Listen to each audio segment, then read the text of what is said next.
Hey, welcome in. Welcome to the Arrowhead Addict Podcast. We are here coming to you live. The Kansas City Chiefs are going to the Super Bowl. You only win a Super Bowl 2 times every 5 years, right? Oh! The warm-up act is over. Let's bring in Melissa Etheridge, massive Chiefs fan. Melissa. Super Bowl champion, 2-time Pro Bowler, and Trent Green.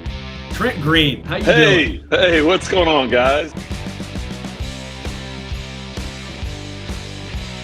And he picked it up! He picked it up! He's gonna score!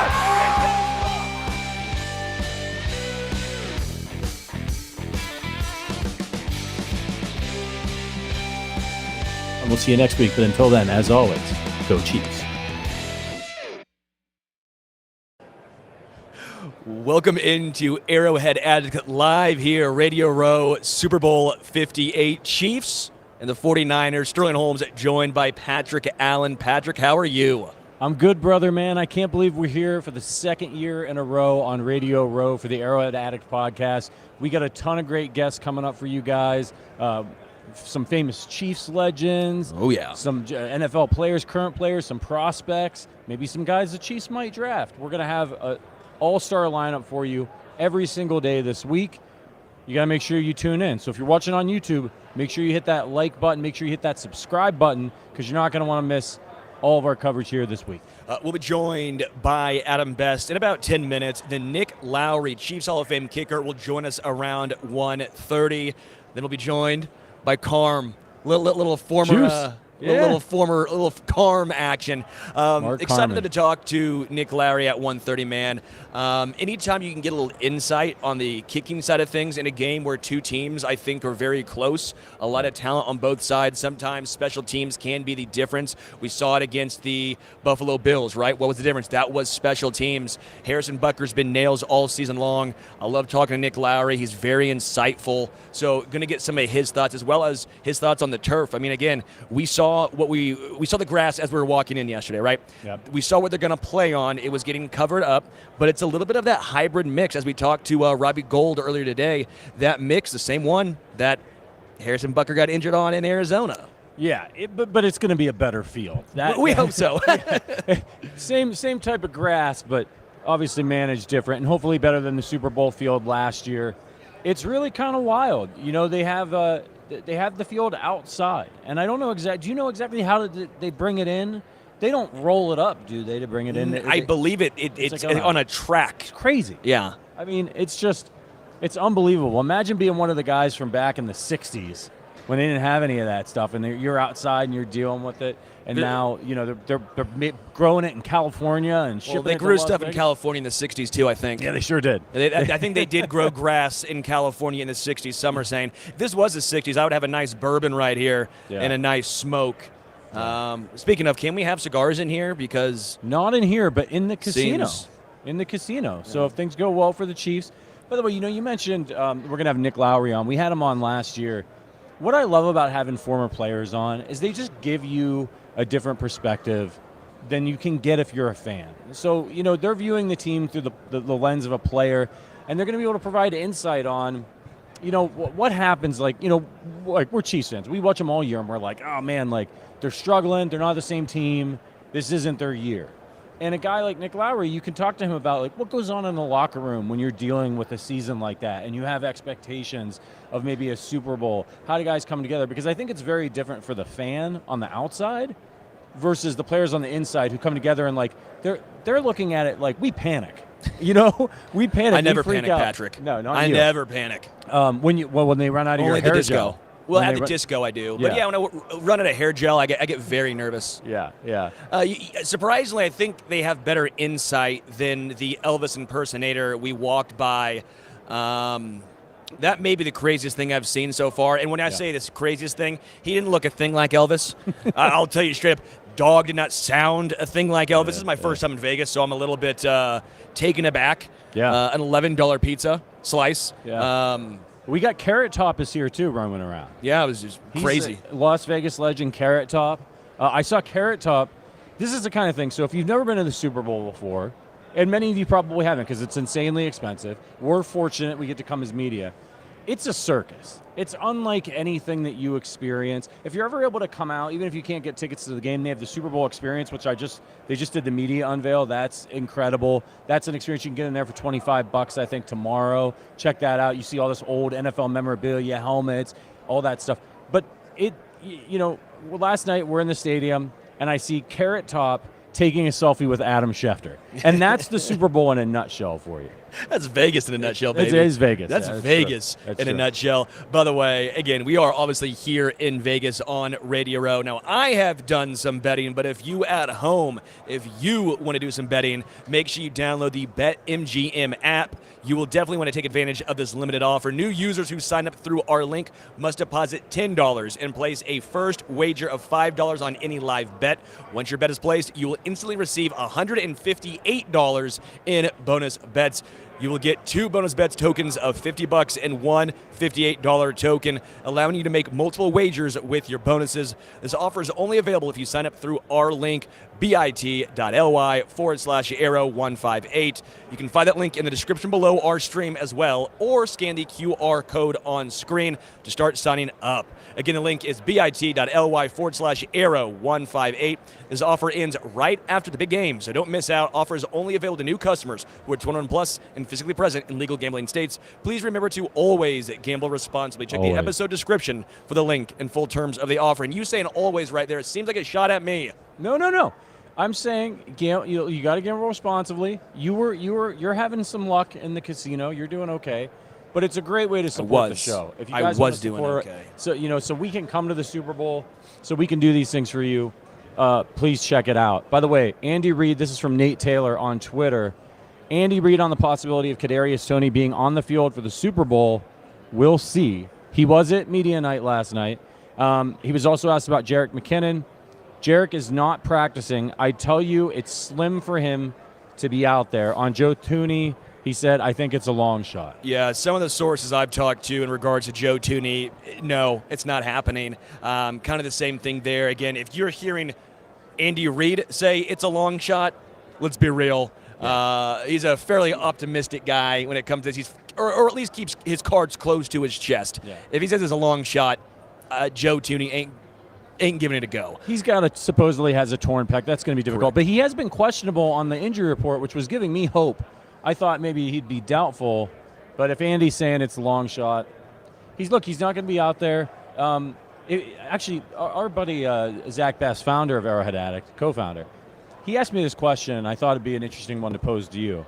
If you could bring back only one, Charles Omenihu or Joe Thuney for this game, who would it be and why?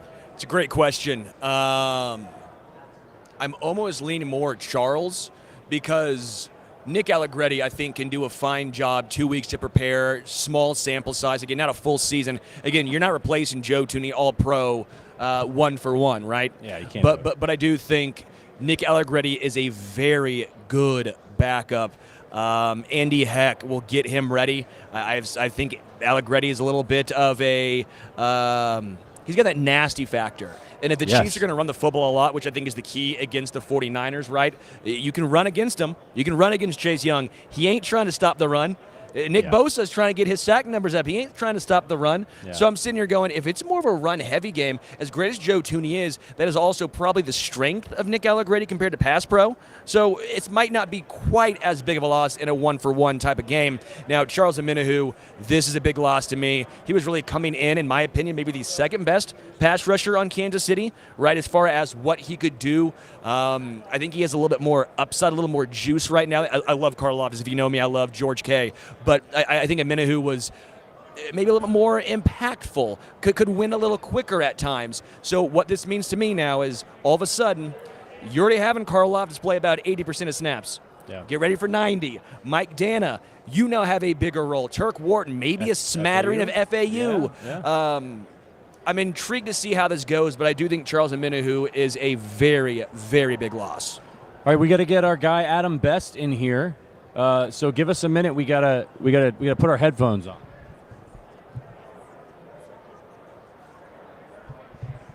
Adam Best, baby. How are you? I'm great, man. Ready for another Super Bowl. Let's do it. I miss you.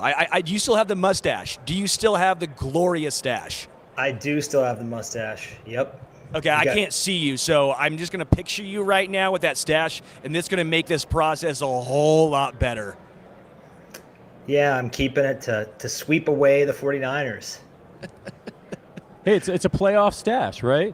So we can see you on our monitors, but there's a delay. So you're finally up on our screens, but a few minutes ago. I'm digging that hat, man. That's a sweet vintage looking hat. It's what I've been going with for the playoffs. That and the Rashee Rice jersey. So Well, might be lucky. Yeah, don't change anything. So you know what though? We think all this stuff is lucky. And really, superstitions aside, we just root for the Chiefs. We just root for the best quarterback and the best coach and the best team. So I think if we really want to chill with the superstitions, we probably can. Yeah, but you know what? Anything that makes you feel better heading into a game, if you think it helps, put it out there into the universe. So we got to ask you, man. I mean, here we are. We're a couple days away from the game here. How confident are you feeling about the Chiefs' chances against the Niners? 7, 8. Wow, really? Out of how many, though? Was a 6. I mean, how many, Best? I mean, this could be out of 10. It could be out of 11. It could be out of 36. We don't know. Out of 10. Okay. And before the Ravens, I was at a 6. So I'm considerably up from there. What has you feeling so confident? Is it the struggles that the 49ers have had on defense recently? Is it Spags versus a young quarterback? What's got you feeling good?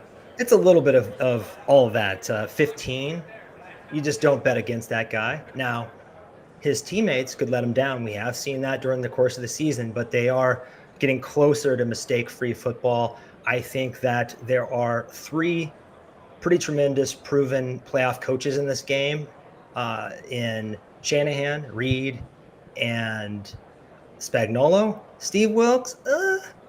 And then you have a second-year quarterback who has never seen Spags, who has never played in the Super Bowl.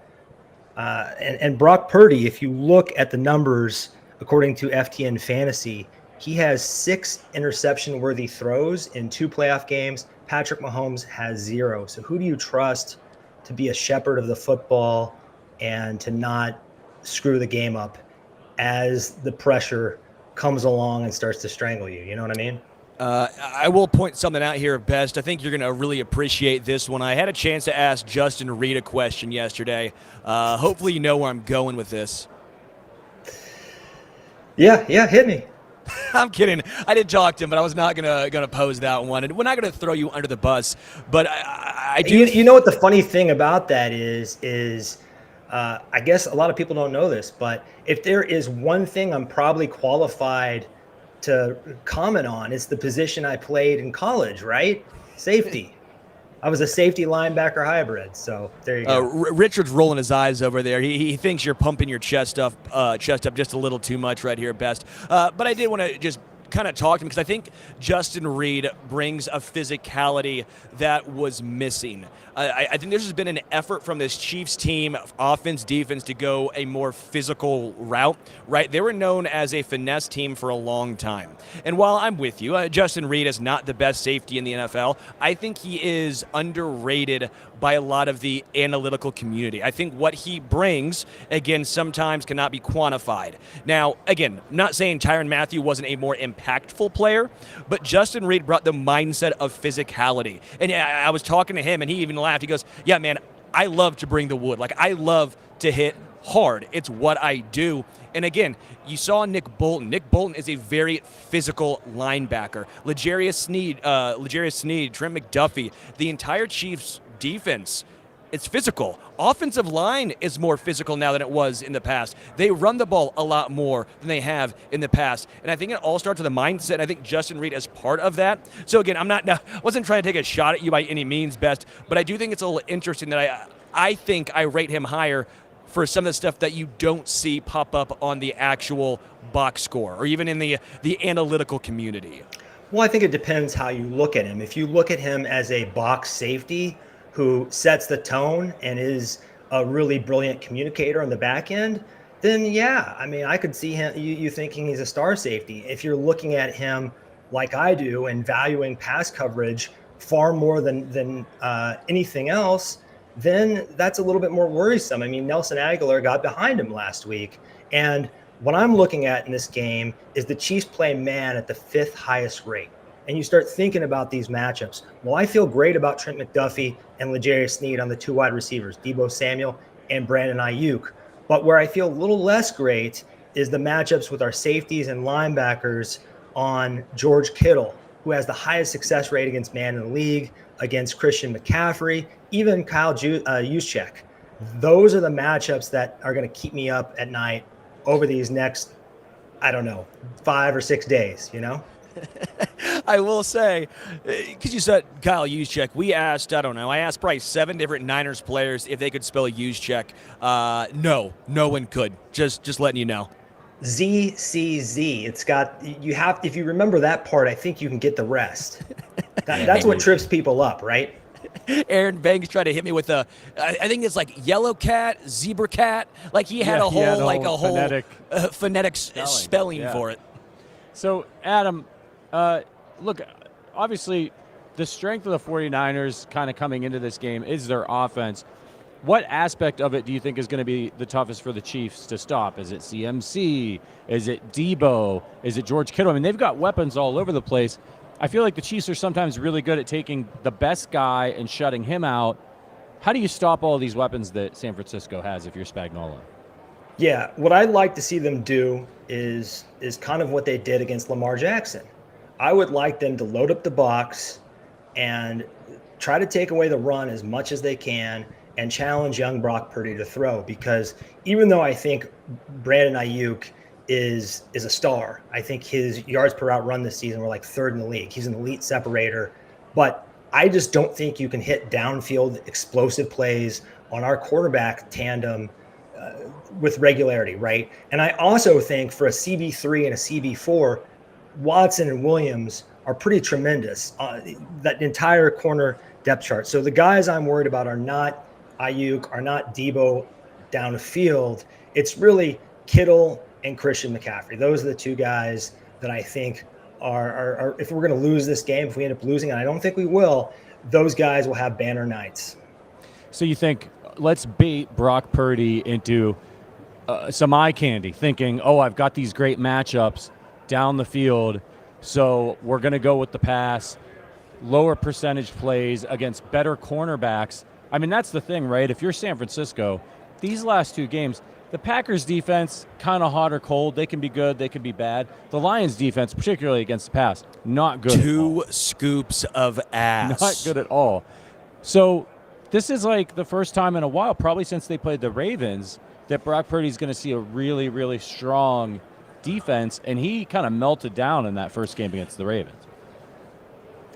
Yeah, if you look at EPA per play versus blitz, Brock Purdy's number 1 in the league. He's number 1, but the Chiefs on the other side are number 3. So even though Brock Purdy has been great against the blitz, not all blitzes are created equal, right? Steve Spagnuolo is a special kind of blitzer between the simulated pressures and just having, I think, the best feel in the league for when to dial the exact right thing up that's gonna trip up the quarterback. And I do think there really is something to never have seen Steve Spagnuolo before, but especially having never faced him in the playoffs. That's going to be really tricky for Brock Purdy, because you can't practice that. You can't practice what Steve's going to throw at you. That's a lifetime of experience that's accumulated to be this awesome blitzing war chest. By the way, I want to give Hunter some credit here for everything he's done to help set this up, and I might give him a little bit of love. He's a 49er guy. I personally believe that Brock Purdy is getting a little bit of unfounded hate. Now, I don't think he's elite. He's not on Mahomes level, but I think he's better than a lot of people are giving credit to now. I'm optimistic that Spagnuolo is going to throw something at him that he's never seen before, but I got to give credit where credit's due. You don't just get those numbers that he's put up all season long, especially, as you know, Bess, you're an analytical guy. He's at the top of almost every single analytical statistic here. Like, you don't just get that by being a bad quarterback or just by being in the system. Jimmy G never did that, right? He's much better than people give credit to, but where I am a little bit concerned, if you are on the 49ers side, is Can he make 3 or 4 elite level plays? Right? How many plays can he make that are on the Josh Allen territory, the Lamar Jackson territory, the Patrick Mahomes territory? Because if he's just a good quarterback in this game, good will not be good enough. He's going to have to be great. And do you think he has the tools to be great consistently in this game?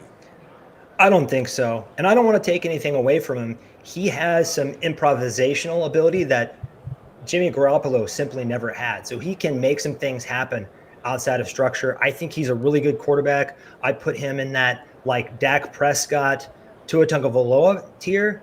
But when it comes down to it, I think he just won't be a match for Patrick Mahomes, who can make the big plays without messing up. And I don't think Brock Purdy can generate explosive plays or go get a bucket out of structure without messing up. And I think that's the really impressive thing about Patrick Mahomes at this point. These last couple seasons, he's always been that kind of Harry Houdini. He's always had the rocket launcher arm, and he's always had the penchant to generate highlights. But what he's doing now, 90% of the game, he's Drew Breesing you.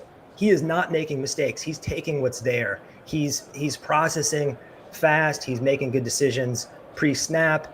And I just don't think Brock Purdy has the experience or the ability to match up with the best player in the league.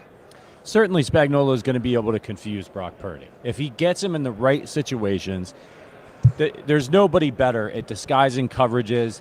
I think that I saw on Twitter somebody was breaking down the 49ers love to see cover 3, and we know the Chiefs like to do a little bit of hocus pocus, make the quarterback think they're seeing cover 3, switch guys in, switch guys out. All of a sudden it's single high.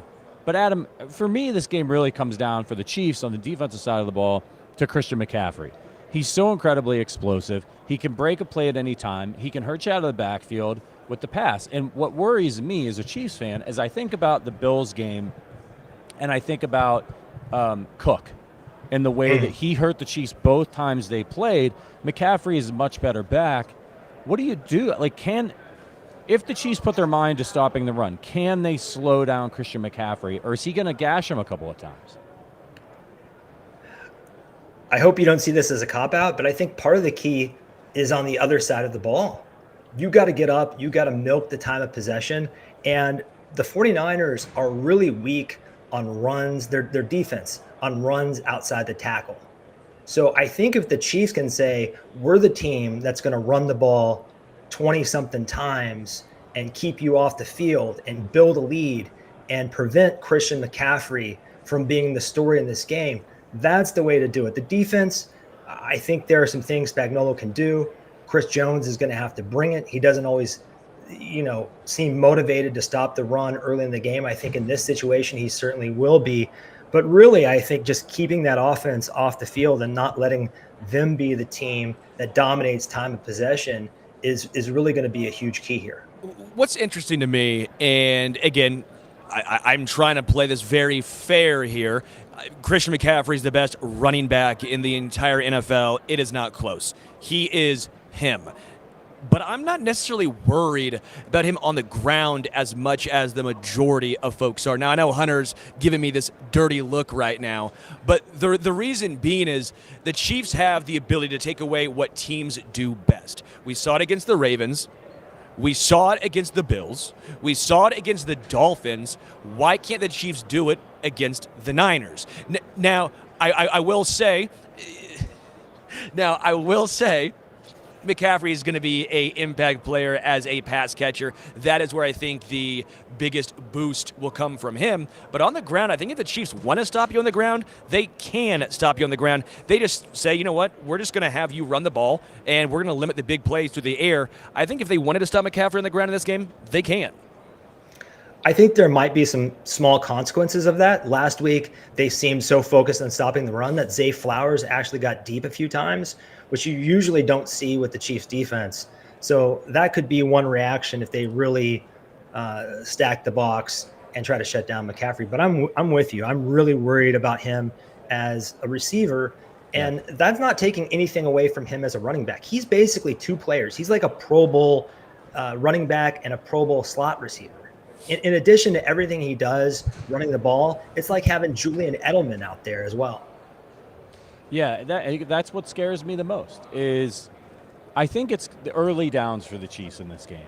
They want to get San Francisco where they want them. And the hardest down for the Chiefs in this game is going to be first down, where they don't know what they're going to do. You put McCaffrey out there, you do a play fake to him, and now, okay, maybe they throw it to him. Maybe they're going deep. That's where the Chiefs need to win. That's where they need to generate pressure early to make Brock Purdy make a quick decision. And we saw it against Lamar Jackson. And you mentioned Flowers getting deep. It did happen. But a big part of that was Lamar running around back there and, making the Chiefs cover for longer. I don't think that's really – I know Purdy's got some wheels. He can run a little bit. I don't think that's going to be a problem too much in this game. But I think some of the plays that they made against Lamar Jackson, like remember the screen they tried to set up that Chris Jones got back there and batted it down? Those, I think, are going to be the difference-making plays in this game where if they can bat a ball down and be heads up on screens and things like that early in downs, now you're in a second and long. Now it's a little bit more of Spagnuolo gets to get all his chess pieces lined up exactly the way he wants it.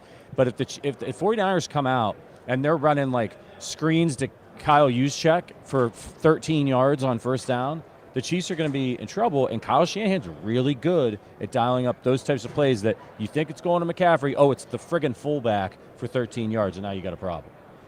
You will not find two teams more in love with the screen game than these two teams and these two head coaches. So I totally agree with you. You mentioned Chris Jones. I think one of the things that the Chiefs will look to do, especially late in this game, is overload that right side of the offensive line for the 49ers. It is weak. It is very weak. And I think they're going to dial up some blitzes over on that side and see if they can find and cause some major leakage. But yeah, I think the defensive line is going to have to come up huge. And you guys mentioned George Karlaftis, my guy Charles Omenihu is out, unfortunately. So we're going to need Karlaftis to have kind of a game for the ages, I think. Super serious question for you here. I mean, this is as serious as I can be. Take a guess at how much it costs for a water bottle in our rooms, like on the mini bar, if you were to take one. $16? Wow, bump those numbers way up, pal. Those are rookie numbers. 24. Yeah, it's $24, dude. They're it's big real. water bottles. Dude, it's My Fiji, God. but $24 for a water bottle. Now, as a man who's first time in Vegas, I expect it to be expensive, but it makes New York seem like it's cheap. The dollar store? Doug, I'm a frugal man, best.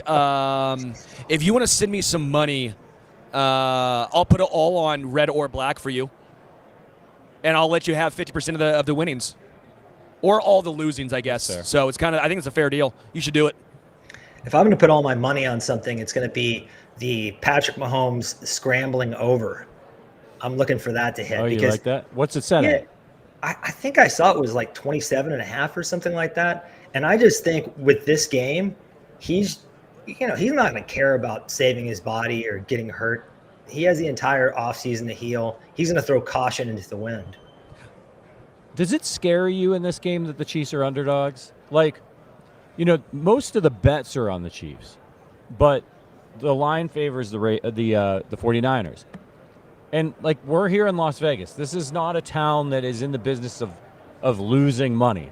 They are in the business of making money. So does it worry you that they know something that the public doesn't here in this game? Why are the 49ers favored when we got Patrick Mahomes? Well, I think the people setting the lines are somewhat data-driven, and I think they're going off a longer body of work than just the playoffs. They're looking at the entire regular season and the playoffs. And if you look at the entire regular season, there's no way you can say the Chiefs were the better team. And it is hard to quantify the kind of Mahomes, Kelsey, Jones, all these guys flipping the switch and being a different team in the postseason. So I think they're a really hard team for the odds makers right now. I wouldn't know what to do with them. But I do think after what they did to the Ravens, it's a little insane that they're an underdog. Personally, I love them being an underdog because I think they take it personally.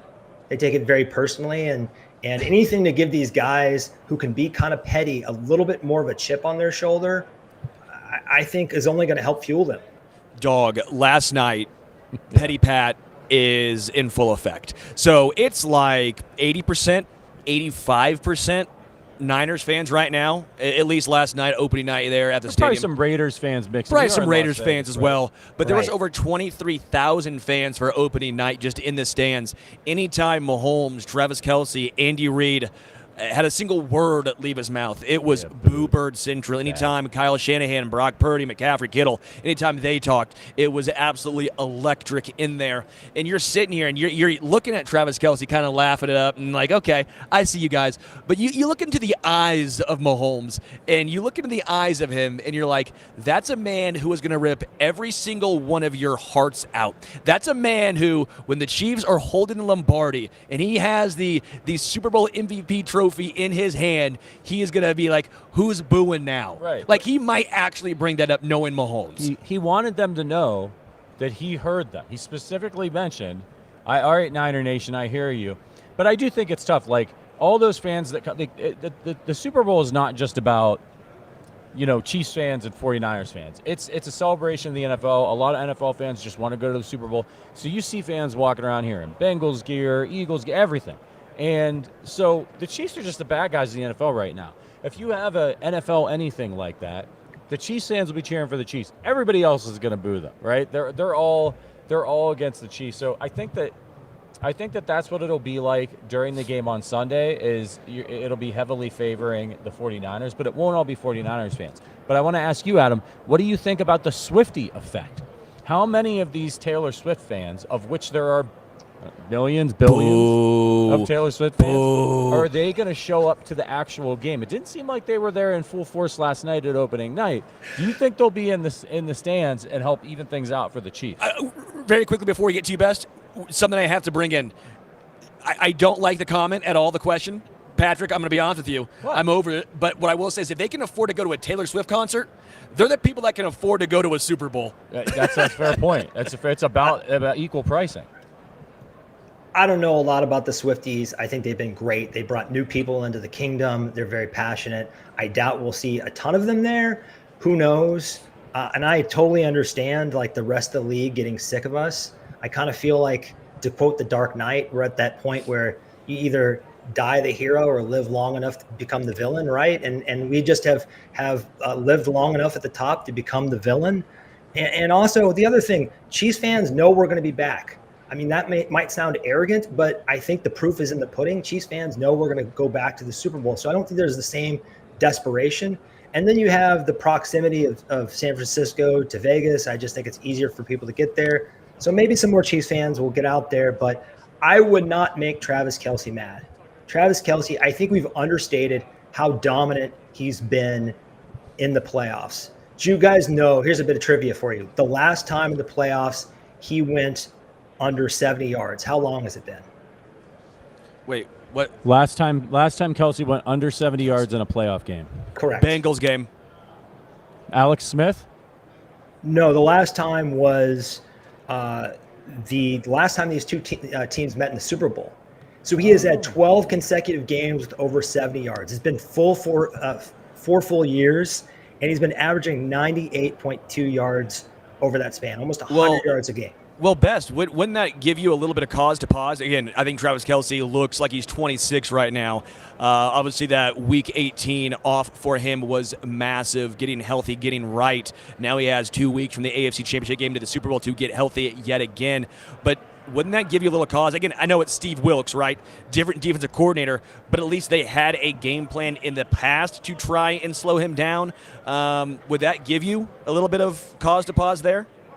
I mean, maybe if you're saying that Nick Warner is the reason or something, but there's been so much changeover. I mean, their whole defensive coaching staff has been gutted. It's an entirely different group of players. How many 49ers are even left from that team? Like 7 guys? So I think it's just going to be a completely different matchup for the most part. Yeah, but Fred Warner's still there, and that might be a guy who gets tabbed at least across the middle, and he is the best linebacker in football. Like, I'll put some respect on Fred Warner's name. That guy is a stud. And again, I'm not disagreeing with you at all, but I just thought that was interesting. If that was his last game under 70 yards in the playoffs and it happened against the 49ers, again, I get all the changeover. It's still Shanahan at the top. He might know what to do.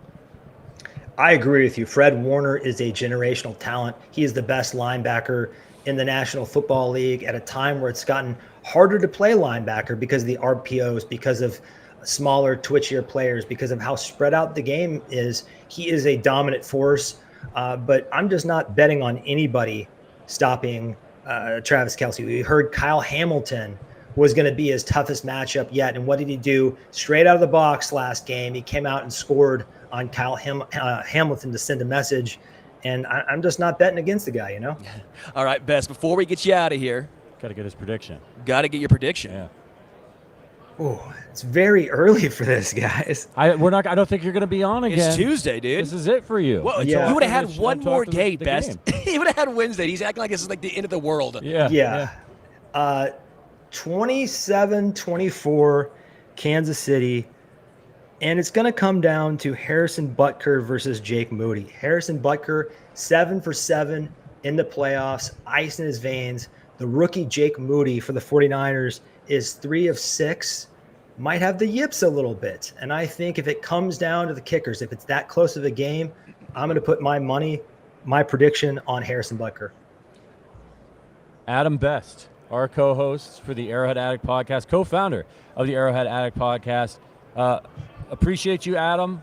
Make sure you check out the rest of the stream. We got a lot of good guests coming up, but we'll catch up with you later, brother. I will pop in. You guys are doing a great job. Thank you, sir. You're sir. doing a great job, Best. Yeah. You're doing a great job. Sorry, the other Best is here. Your brother is right here. He's not in frame. He's not gone. Is he tried gone to get in now? frame. You didn't get a chance to rip on your brother. His mustache is very strong, yeah. I'm not going to lie. I actually want to bet against him to grow the mustache right because he lost a bet to me. And then now he's showing me up because his mustache is better than mine. So now everyone in the chat is ripping on me and giving him love. I lost that bet, basically. Now I lost that bet. It's tough, man. It's a tough situation for you. All right, so we got Nick Lowery coming up. It was actually a nice we can take our headphones off. That's good news. It was a nice transition with Adam talking about Harrison Butker because he has said, I was looking this up yesterday when I was doing research, he's hit over 94% of his kicks for the Chiefs this year. He's perfect on his extra points. And last year, and I want to ask Nick about this, last year he hit 75% of his kicks. And we know he was injured in the first game of the season, missed time, was coming back, but was not 100% healthy. What do you say to the Chiefs fans who last year were like, we got to get rid of Harrison Butker. He stinks. Oh, he's too unreliable. I'll be strong. They were dumb. It was idiotic. It was absurd. It was asinine. It was like they'd never seen him kick before. It was befuddling to me. It makes zero sense. I talked to Robbie Gould earlier today. I said, why do teams give up on kickers so early and then they have success in their next stop, right? I was like, even Butker to an extent, right? He was in Carolina. Thank you for the practice squad in Carolina, but like Young Wei Koo, right? And he goes, a lot of guys, they draft these young kids and it takes time for them to develop and they want it right then and there. It takes time. Yeah. Ryan Suckup, Cairo Santos. Butker was injured. He was injured. Yeah. And now he's healthy. Like I don't think there's just some conspiracy of all of a sudden he was mentally inept. And even Robbie Gould was laughing about it going, well, when you score as many touchdowns and you have as many opportunities as Butker has, you're going to miss more. It's just the nature of the beast. Yeah. I mean, we'll talk to Nick Lowery because Nick Lowery absolutely loves him some Harrison Butker. Yeah. But again, he's healthy. Like, he is completely healthy for the first time. Obviously last year he was not, and that's the biggest difference. Like, if you are a golfer, because I think everyone likes to compare kickers and golfers because I think there's some similarities there. Big mental aspect. Of it, your swing, just everything about it. But if you're a little injured, little tweaked up, right? Well, then your swing is going to change, and now you're having to adjust. So when he was injured, well, Harrison Butker was having to adjust. That's what the issues were last year, and then it gets in your head. You're like, man, what am I doing? Then you get the yips a little bit. But it's physical. It's the physical nature of it that's causing the mental side of things. Same thing in golf. Yeah. It's why I think we always look back at Tiger Woods like with the knee and the 08 U.S. Open. You're sitting back and just such a feat because you're like, what he had to go through, how he had to change his swing as a golfer with one leg winning that championship. He's the GOAT. He's the GOAT.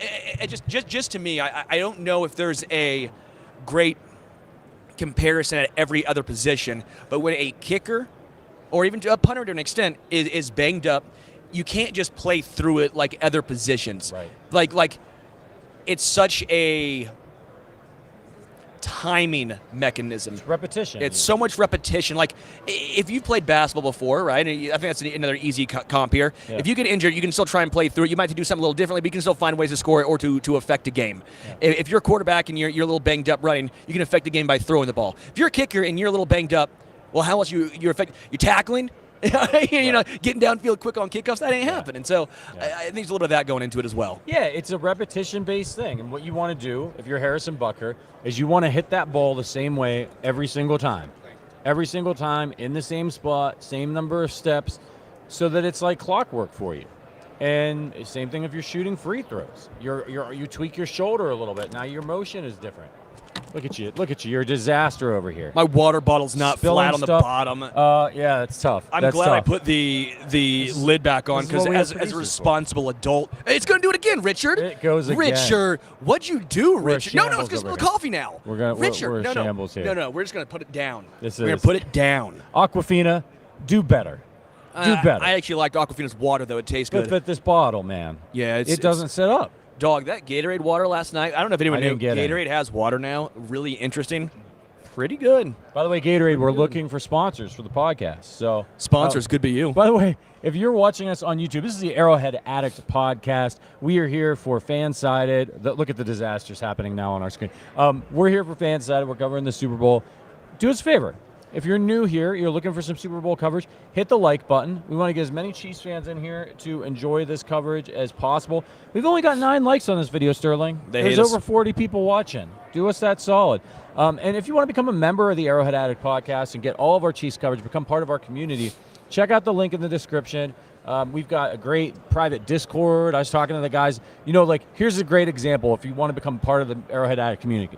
Last night, we're at opening night, and I'm pumping exclusive content into our Discord, pictures, videos, interviews for our members that people on the outside weren't getting because we're not allowed. There's broadcast rights. So we can't put out any video publicly, but you could send it to your friends. So we sent it to our friends there in the Discord. They were able to check some of that out. Really cool. So make sure, if you want to become part of this great Chiefs community we're building, join us here. So now you know Nick Lowery well. You guys talk a lot, right? Yeah, we do a weekly thing together.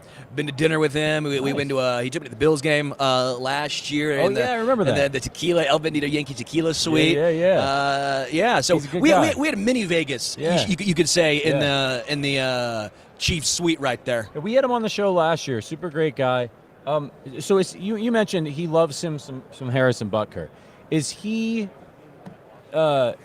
close with Harrison? Are those guys boys, or is he just admire him from afar? Yeah, I mean they've talked. Yeah. I mean, I mean when you are, the Chiefs have been lucky. They've had a lot of historic kickers play for their team.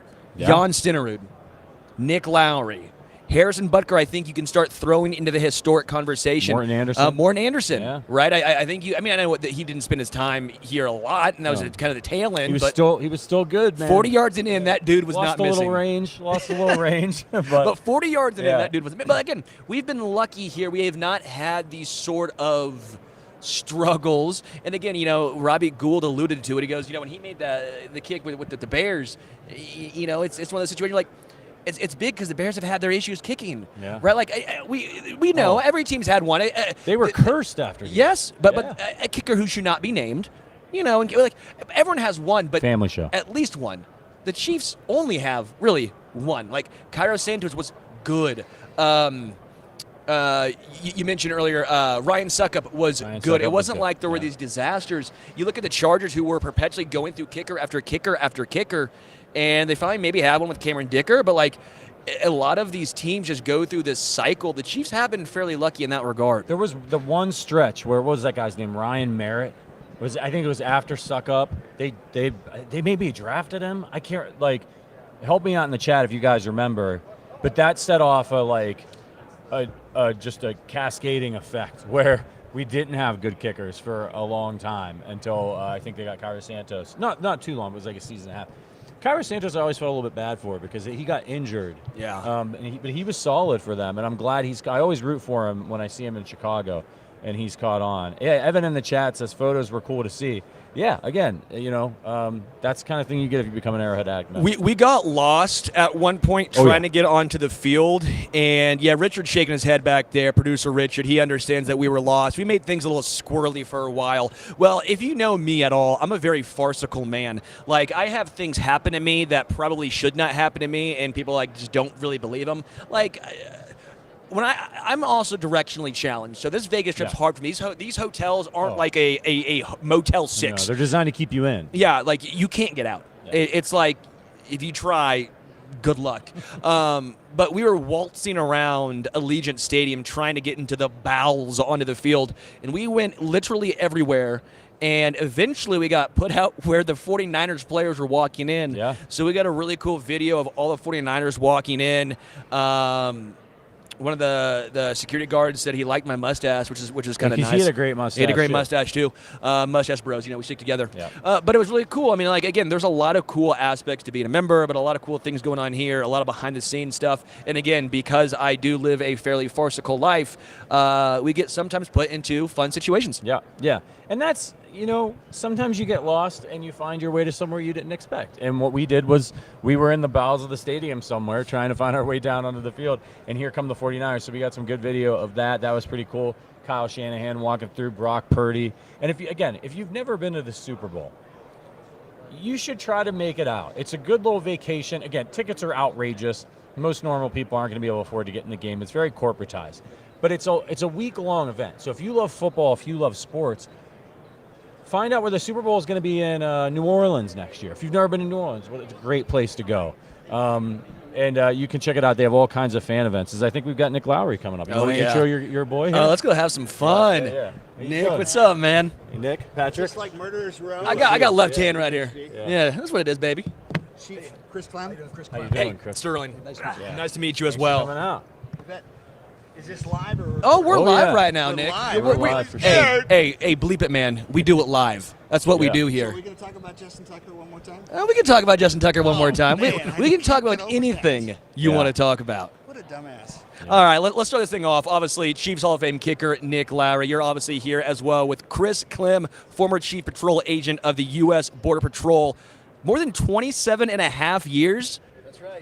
That's right. It was a heck of a career. I've been retired a little over 13 months now, and that it was great, and it's still busy down there. How's retirement treating you? I'm treating it very well. Yeah. I'm treating it very well. I'm the golf course? I haven't had a lot of time. I'm probably one of the most active retired people. I'll just say this: I'm retired from the government, retired from the Border Patrol, but I'm very, very busy working with the company that Nick and I are talking about today, and doing a lot of things, getting out there, getting the message out there on border security. Yeah, and that is Massive Blue Overwatch. Can you talk more about this?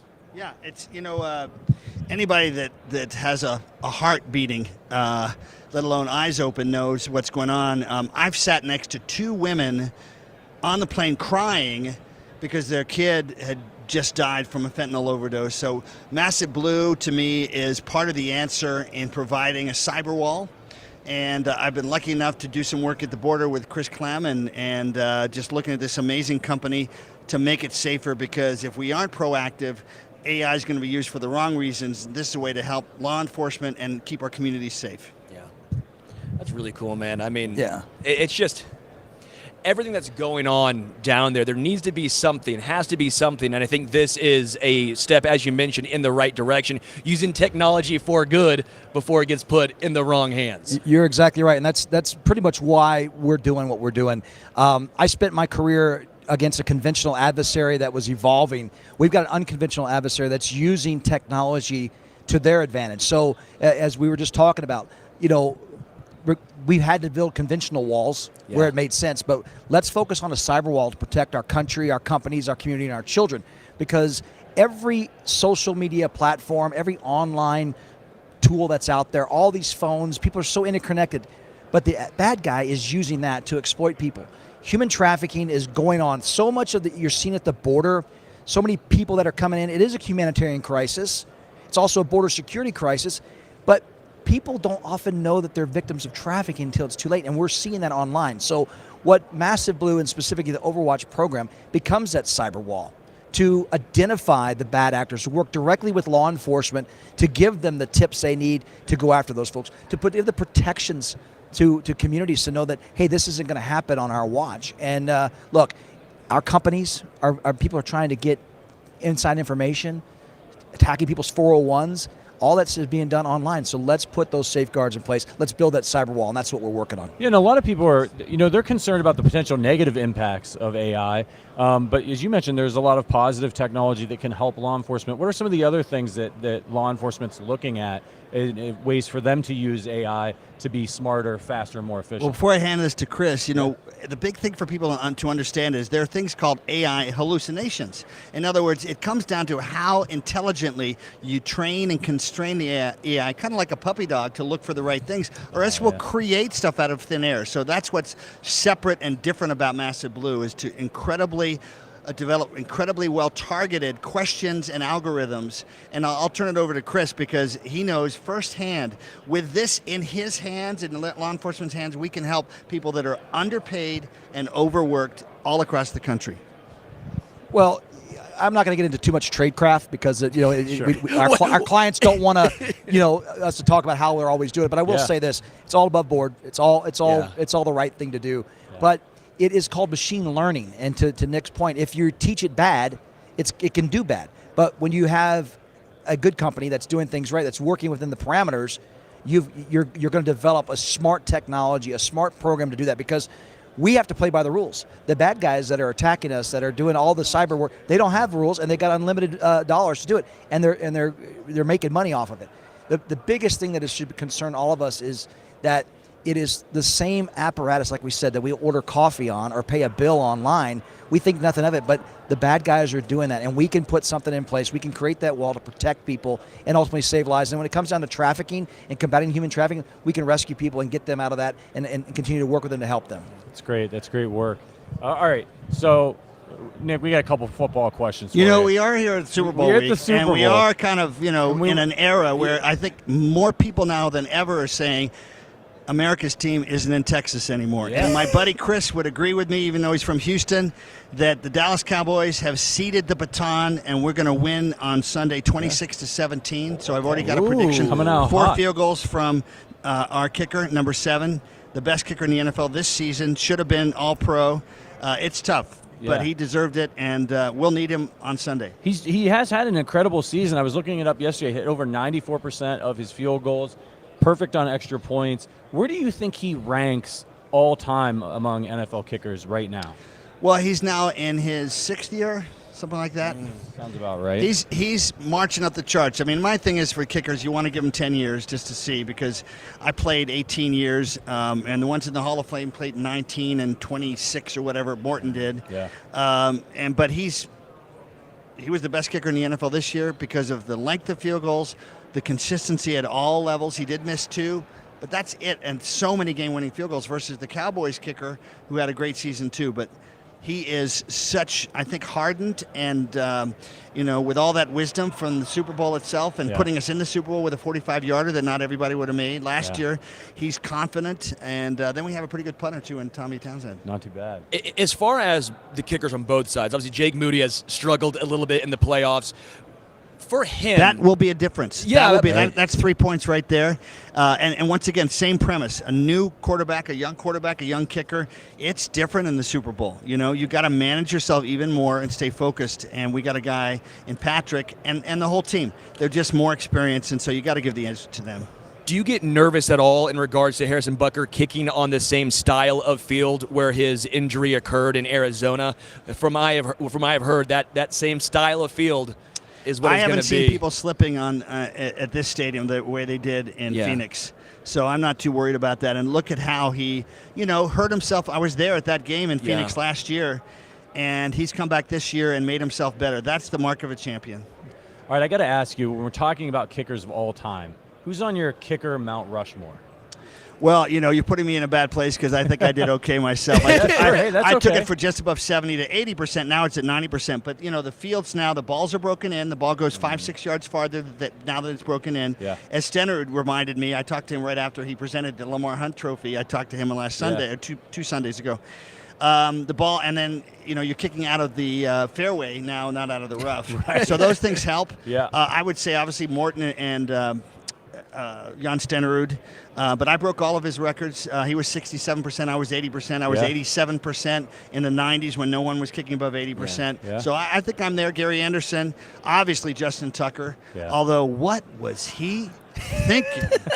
What was he thinking? I've never Big heard mistake. of any player at any position, let alone the kicker. Don't embarrass us fellow kickers. Justin, you're the greatest kicker in the history of the game, but please, what are you thinking, buddy? Well, and that everyone's entitled to their space out there, and obviously the kickers need to go on both sides of the field. But when you saw that, what was No, running you through your don't head? go on their side of the field till they're done. You just don't. And you don't put your tee in something and your helmet where the quarterback can Injury. trip right there. That's just crazy. But anyway, we all make mistakes. Justin's great. But kind of thank you for giving us a little bit more edge there last week. We'll take it. Yeah, kind of thank you for that. As far as a matchup you're looking forward to, obviously weekly you and I chat. We have a little El Bendito Yankee. The best show Tequila player on of the- WHP in Kansas we City. do a little who you tap. El Bandito Yankee Tequila, best tequila on the planet, the Kansas City Chiefs of tequila. Thank you. But what match you be looking for? Is there a matchup and a player that you're looking for in this game, an X factor, if you will? Well, I mean, look at the talent with San Francisco. So being able to lock down, we've got Trent McDuffie and we've got L'Jarius Sneed. So that's important. But I think maybe having Willie Gay back and the coverage there with Kittle, who's a monster himself as well, that's a big one. But, what we've done is we've held teams to under 4 points in the second half. So if we can do better in the first half like we did against Baltimore, watch out. All right. Chris, who do you got here? Who do you have in this game? I know I don't get to wrap up soon, but who do you have in this one? Well, I got to say this. I'm sitting next to a Chief. I'm a Chief. I think AFC by heart. Go with the Chiefs. But, look, I want to make sure, massiveblue.io, to learn about this. But, we're here for the Super Bowl. We could definitely do some work with keeping people safe. And so appreciate you having us on here. Yeah. But, you know what? I think it's going to be a great game. Looking forward to it. Chris, thanks for all you're doing, and thanks for all you've done. Appreciate you. Yeah. Hey, thanks, guys. Yeah. We'll see you guys around. See you around. Appreciate it, man. The greatest show on WHP, Sterling Holmes with Nick the Kick. Appreciate Thanks, you. guys. Yeah, take care. Appreciate it. Really appreciate it. Hey, man, you better. He's going to come for your job. This is a talented He is guy. coming for my job. Yeah. Yeah, we'll keep this thing Come rolling. on back anytime. Yeah, of course. We'll see you guys a little bit. Take it easy. Yeah. Chiefs Hall of Fame kicker Nick Lowery, and then Chris Klim, Chief Speaking Patrol of Hall Agent. of Famers, we've got a future media Hall of Famer here, sports media Hall of Famer Mark Carman, formerly of Fansided. Always with Fansided in my heart. Good to be here. How are you? Now with CHGO, you're a big Chicago guy. That's true. Right? Yes. Hometown. Mm-hmm. People know you from your time in Kansas City, back on the Nick Wright Show. You've appeared on the Arrowhead Addict podcast, Fansided, Stag in the Box. The man is, listen. I thought you were dead last night. I didn't think you were going to make it back, honestly. Or Patrick, by the way, but well, that's just because I'm old. But Carm's older. I'd like to say that people can you refute these allegations of we didn't think you were going to make it back? Well, I was in trouble, but unlike some people who pushed through and kept going, I did get back to my lovely hotel room and got myself ready for the day so I could be ready for you guys today and everything else. People that go out and do all the fun things in Vegas, I respect it, but that's just I give it all during the hours where the sun is out, and then I die. This is game time. This is it. This is it. Let's go. We got to be focused. It's a Super Bowl week, baby. This is it. So I like these new banners, by the way. It looks good here. So as a Chicago guy, yes. Again, Mark works at CHGO, all Chicago sports teams, local. You guys could have had Patrick Mahomes. Now I know this is a painful discussion for you. You drafted Mitch Trubisky. It didn't work out. Yeah, that's right. You got my guy Justin Fields, Ohio State guy.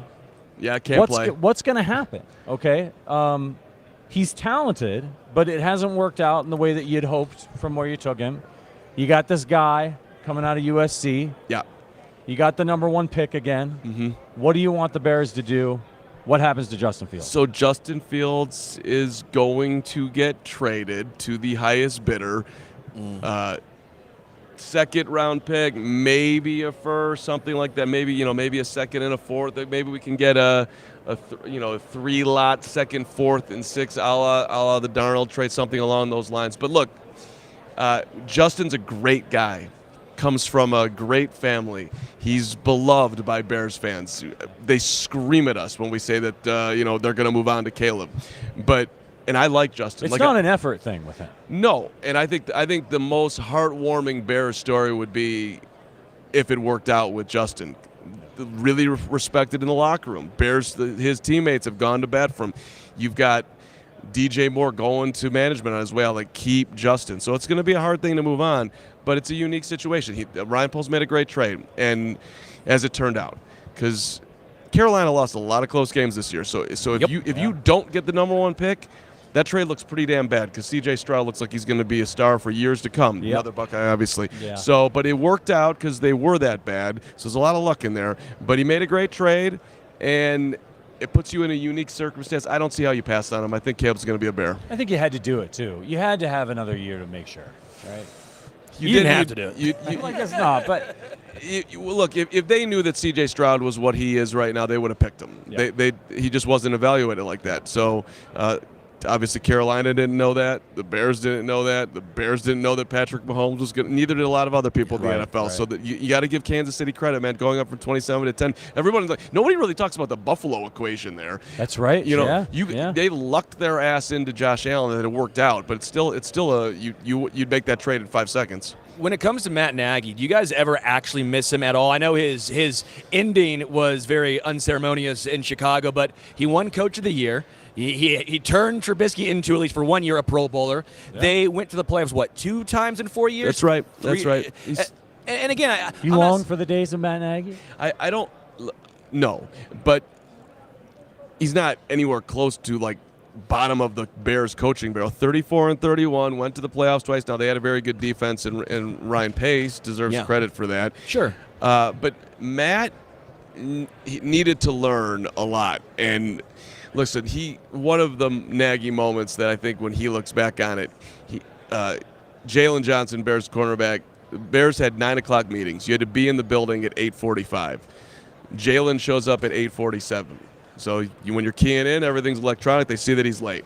Jalen gets a memo in his locker. Hey, Jalen, you were late. You owe the Bears however much money he was fined. Well, the meeting starts at 9. Matt Nagy gave that fine. Matt Nagy's late to his own meeting. Oh, yeah. Brutal. And that's when Matt Nagy lost the Bears. You see this happens with new coaches the first time. They're trying to emulate a coach that they had before. It happened with Todd Haley and the Chiefs. Josh McDaniels not once but twice. Yeah, Josh McDaniels twice. Yeah. Todd Haley trying to be like Bill Parcells instead of just being themselves and not building the relationships first and earning that kind of behavior with wins, right? And it puts you in a bad position. I mean, if you're going to do it, hey, Jalen, you're one of our young players, call him in, have a discussion. You can't, a piece of paper in a guy's locker. Yeah. He was not understanding his leverage and what that was going to do to the team. And look, Matt Nagy doesn't want to run the ball. He didn't know how to run the ball. It wasn't his thing.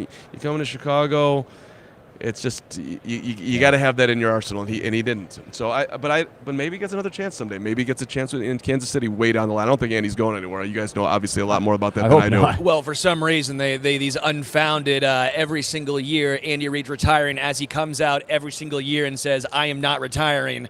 Well, but someone wants to talk about he's going to go down as the all-time winningest coach in the NFL as he continues to ride the Patrick Mahomes coattails. He's got a shot at it. Oh, don't you dare, Carm. Ride his coattails? Did Bill Belichick ride Brady's? Is that what you're going to say next? I would say that. I would say that. Oh, come on. You know, Andy Reid, without Mahomes, better coach than Bill Belichick without Tom Brady. Carm, dog. No. It's true. Because you won a Super Bowl with the Buccaneers with an incredible team that all of a sudden this means Bill Belichick is a bum now. No, I didn't say don't he's use your a hands bum. up, okay? He's a great head coach. He's a phenomenal head coach, the best head coach of all time. But dude is a horrible GM. He's a bad GM. It isn't his fault, but it's his fault that he drafted Mac Jones. He didn't win in Cleveland. He did not ride Brady's coattails, dog. Hold on. Let me boil down the argument to a very simple thing. Who's more important? No, it's not who's more important, but you didn't ride their coattails. Riding coattails means you were along for the ride. Well, yes, and he was. And you can have a great system, you can have a great methodology, you can be a guy that gets in at 5 and works till midnight. If you don't have the dude it ain't going to work. He might have won one with your run-of-the-mill Matt quarterback. Castle. Right, but they didn't. Look They at won how 11 games with Matt Castle. Andy Exactly. Pretty darn impressive. Which it is. That's a perfect point. He'd have a very nice competitive football team. You could be Mike Tomlin all day long and be super well respected and win a couple of Super Bowls, but he wouldn't. Come on, you got to have the guy. Talk to us about Ryan Poles, another Chiefs guy who has gone to the Bears. Mm-hmm. How has he done in your estimation since he's been in Chicago?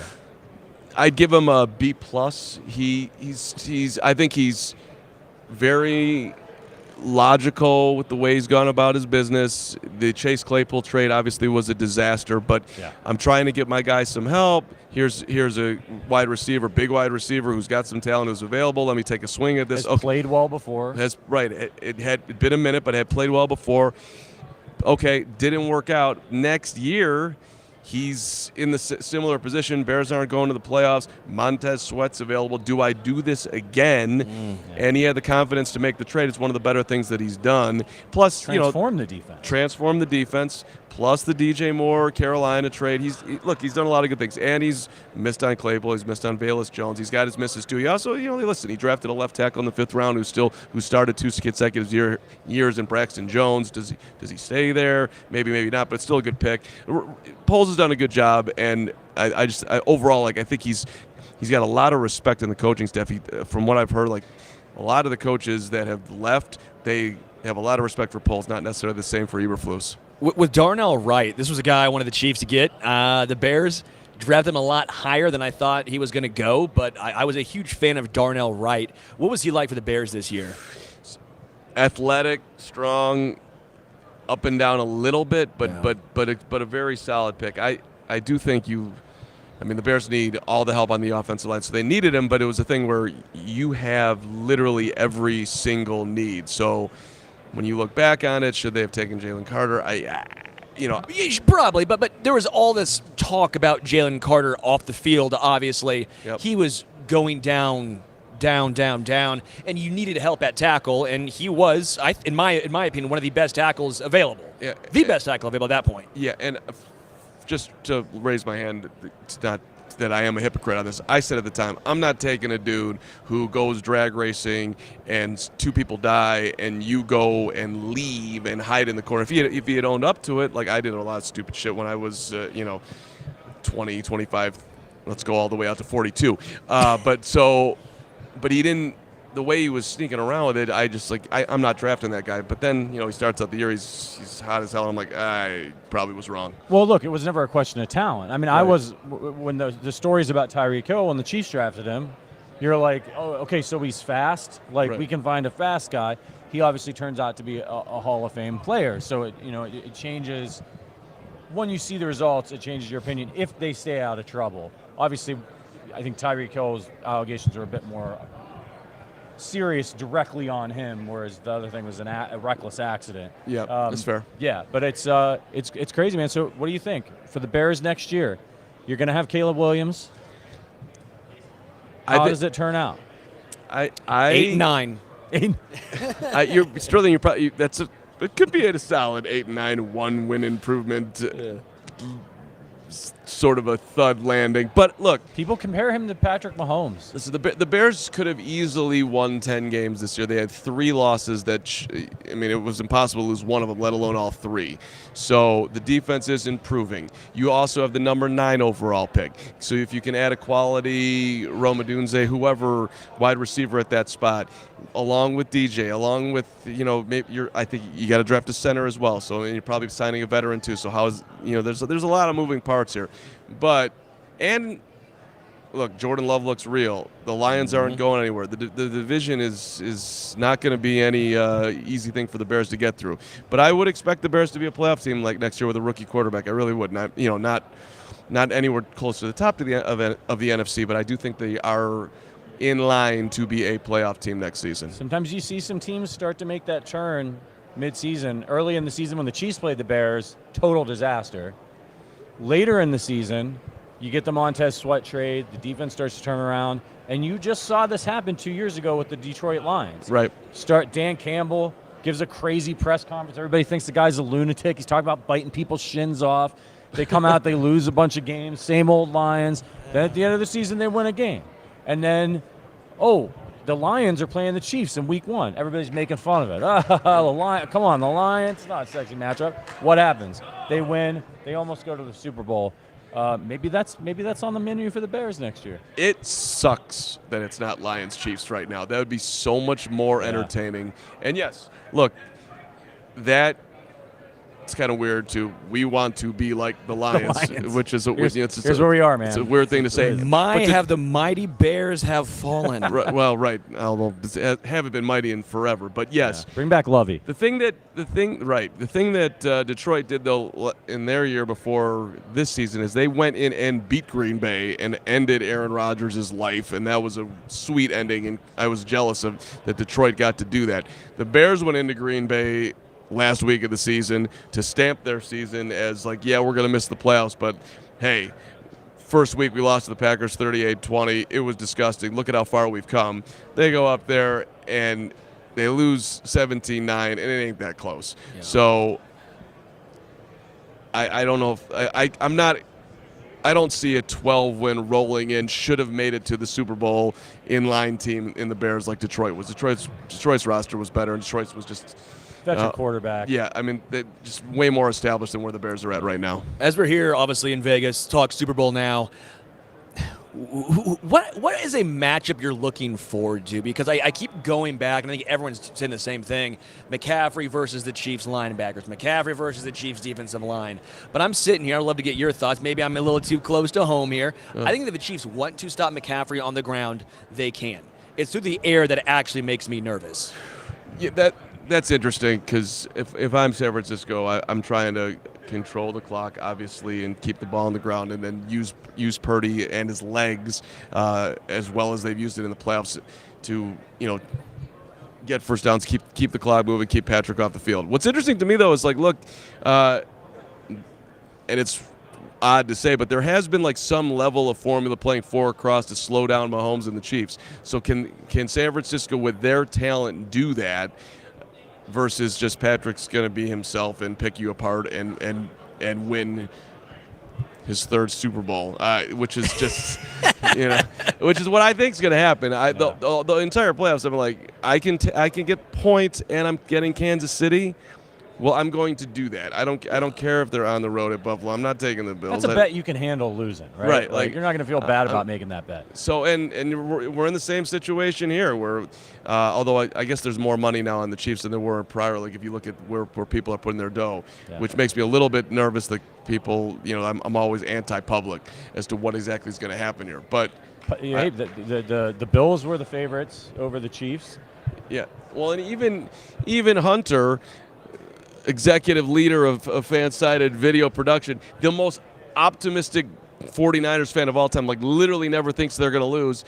When I talked to him about at least a week ago, I don't know, it's changed. It's like, I think the Chiefs are better. The Chiefs are going to get this, which I was like, okay, so not better, a tough matchup. No one can hear him because he doesn't have a mic. He said the Chiefs are the best team of all time. He says the Chiefs are incredible. He said Purdy's a fraud. Yeah, listen, I think you guys are winning the game, and I think you're winning 6 more Super Bowls, and I think that it's never going to end, and I think Patrick's going to go down as the greatest quarterback to ever play the game. And that part I actually, the last part I actually believe, and who knows how many they're going to win. I need to make you a co-host. Yeah. Do you think the Chiefs hate? Well, I do think it's valid. Okay, I guess we got to let you go, Carm. I'm sorry, dude.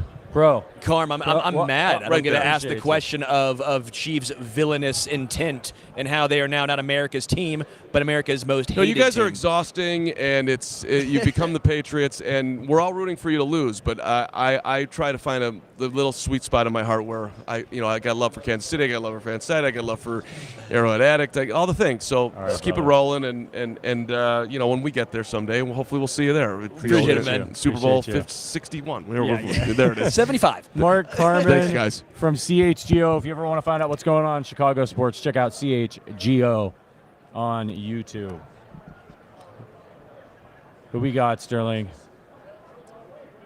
Randy Grimes. Are we snug in here? How you doing? I'm good. How are you? Good. We got a mic here for you guys. All right. Thanks for coming out.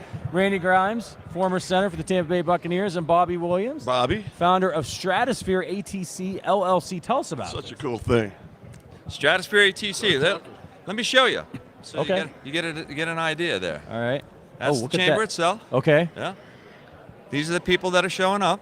Oh, that's my all right. So that's gosh. Mr. LeBron James in his underwear. Yeah. Yeah. That's how he trains. Yeah. He strips down and he trains hard. I look very similar in my underwear. You do? Oh yeah. I Yeah, thought that was yeah, you when I yeah. came up. A little It was the same. paler. It's little close. You paler. just don't have the beard. It's the Yeah, beard. yeah, yeah. It's Without the beard. That's what Yeah, threw me off. yeah, yeah. Yeah, now I see you. Um, So this is hypobaric, Okay. which is the opposite of hyper. Okay. We're going up in elevation and back down to where we took off from. We're at 2,500 feet right now. You end up at 30,000 feet inside the chamber. You come back to 25. Hyperbaric, they take you below several atmospheres and they pressurize you with oxygen. Okay. This is ambient air and it's as if you're going to the mountains. Real pressure, real temperature changes.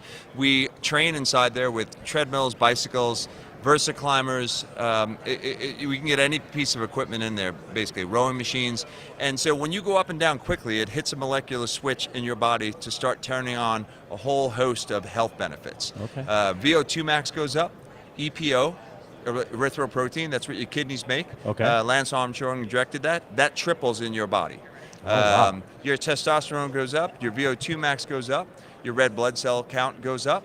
You get rid of a whole host of inflammation in your brain and your body. Recovery is faster, and you become superhuman. Interesting is that you said inflammation. You said in your brain and your head a little bit as well. Yes. I guess Randy, for you, kind of here, would this help with concussions potentially, or as far as Absolutely. NFL And players? not just concussions, but all the different injuries you have. And, I still have a lot of chronic pain from my playing days, things that never healed as a result of inflammation, So I've only had one session in Stratosphere, but I need more. But, well, seriously, I mean, it's the technology is unbelievable. Just think, they can take you to the top of Everest and back down in how? 60 seconds. 60 seconds. How fast do you feel the effects of this? Like, do you need multiple Immediate. sessions? Immediate. One session, you can see better, hear better, you function better. Think about it. You're expanding every cell in your body simultaneously and then contracting it again. And if you do that over and over again, it just turns on those switches. Now, the studies are done from the Mayo Clinic, Dr. Bruce Johnson, my chief scientist, right? So we've been doing this for about 6 years, and we've been doing pre-breathable oxygen studies for the naval pilots, and we've been doing studies on people of all ages, 7 to 75 we've had there. Actually, no, 79 is our oldest guy today. Oh, wait a minute, Jerry West was in. So what is he, 85 now? Yeah. So, okay, so, it keeps, everybody's showing up. David Goggins has been in there a bunch. Wow, and yeah. a bunch of celebrities coming and showing up, and the idea is to get as many of these chambers built as possible. We start out with the NFL, NHL, MLB, Sure. with the professional sports teams across the board. They'll help the athletes, but our soldiers as well. Instead of them coming back and not being able to recover quickly, they recover quickly in a natural environment. And wellness centers of excellence, and then the medical side, we're going to be working on that as well. PTSD and even mental emotional stuff. Yeah, and that's my thing. I want to know what this can do. The data is still coming out about what it can do for people struggling with mental health and substance abuse issues. How it can help rewire the brain. After you've put it through the trauma that you have with an addiction or mental health issues. And, the doctors are so quick to throw a prescription at every little thing and overdiagnose people. This is the answer to a lot of our problems, How do we get something like this to the everyday person? Obviously, you start with athletes, it brings attention to it. When am I going to be able to go to my gym and get in something like this, or go to a facility? So this year is a building year of getting commercial chambers out to strategic places to get information back. We're building software, wearables, apps. It's secured software. We have operators in the military putting this together. Wow. Our aesthetics are being done by somebody who did all the Iron Man stuff for Marvel Comics, so the user-friendly stuff will be off the charts as well, but it's really important that we have the secured stuff on all your vital information that comes from this, and we have to build maybe 20 chambers to be placed this year, and we will ramp up production to one a month, then one a day, then two a day, and we hope to be under mass production next year. And so the bigger chambers will go to all of these people. The chambers are PVHO, ASME regulated. Pressure vessel for human occupancy is PVHO. So, unlike heavy duty submarine stuff. So that's layman. That's guys like us. I'm sitting here like, wait a minute. Pressure vessel for human occupancy. Unlike that submarine that imploded This would never, right? Because it's being done, and it takes years of regulations to be done right. They're X-raying every weld on the chamber, so it takes some time. Sure. But my goal is to get these all the way to the point of where we're building them for people's households. No different than a sauna that everybody's using. We have a lot of people actually right now on our on Facebook, YouTube right now commenting, what's the website? Never heard of this, but it sounds incredible. Yeah. All the mountaintop perks without the frostbite and avalanche danger. Where can people go to? StratosphereATC.com. We just put a splash page up this morning for these types of interviews because we want everybody to get excited about it and see it. Meryl and I are in there in videos up in the mountains, and you can see the comparison, the whole stuff with Dr. Bruce Johnson and everything going on up on the mountains. There's images and there's layman terms, information about what it is that I'm talking about. Randy, I want to ask you this. Obviously, the Super Bowl coming up. Creed Humphrey, one of the best centers in the NFL. We're a Chiefs podcast first and foremost. What have you seen from Creed Humphrey in his short time so far in the NFL? He's a player. He's a playmaker. He's a guy that gets it done, a guy that adapted very well to the pro game, and it's such a different game than a college game. But, he's got a lot of great personnel around him. And, that's going to make him a better player, just playing with better people. And to have Mahomes in the huddle every time you go back to it, it just gives you more confidence. And the more confidence you have, the better player you're going to be. And, the whole organization is first class in what they've done. And I'm excited about the game.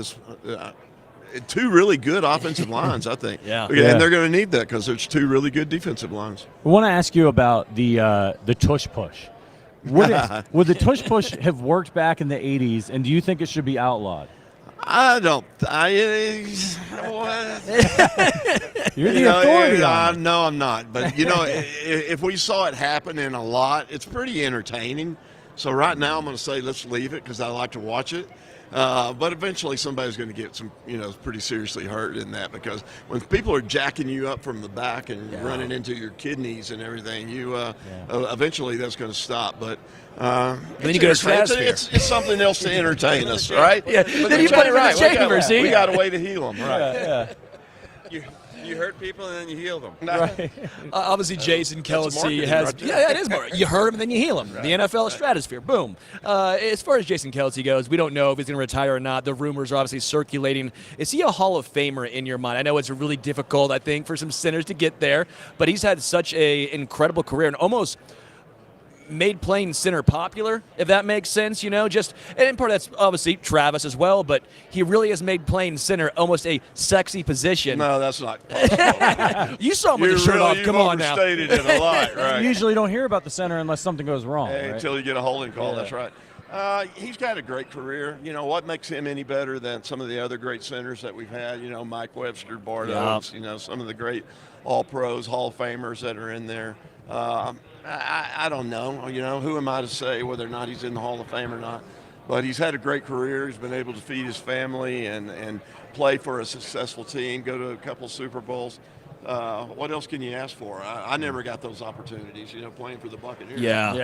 Back then, But I always played as hard as I could, and I was grateful for my time in the league and with the Bucs. Since you said Bucs, did you like those creamsicle unis? I loved them, You don't play like you don't. I think they should bring them back. Oh, yeah. I think they're fantastic. Like those. Everybody loves those. I love those. I got confused with you guys in Tennessee when you guys were playing. Say you're sorry. Say you're sorry, Bobby. I'm sorry. How has offensive line play changed since you were in the league?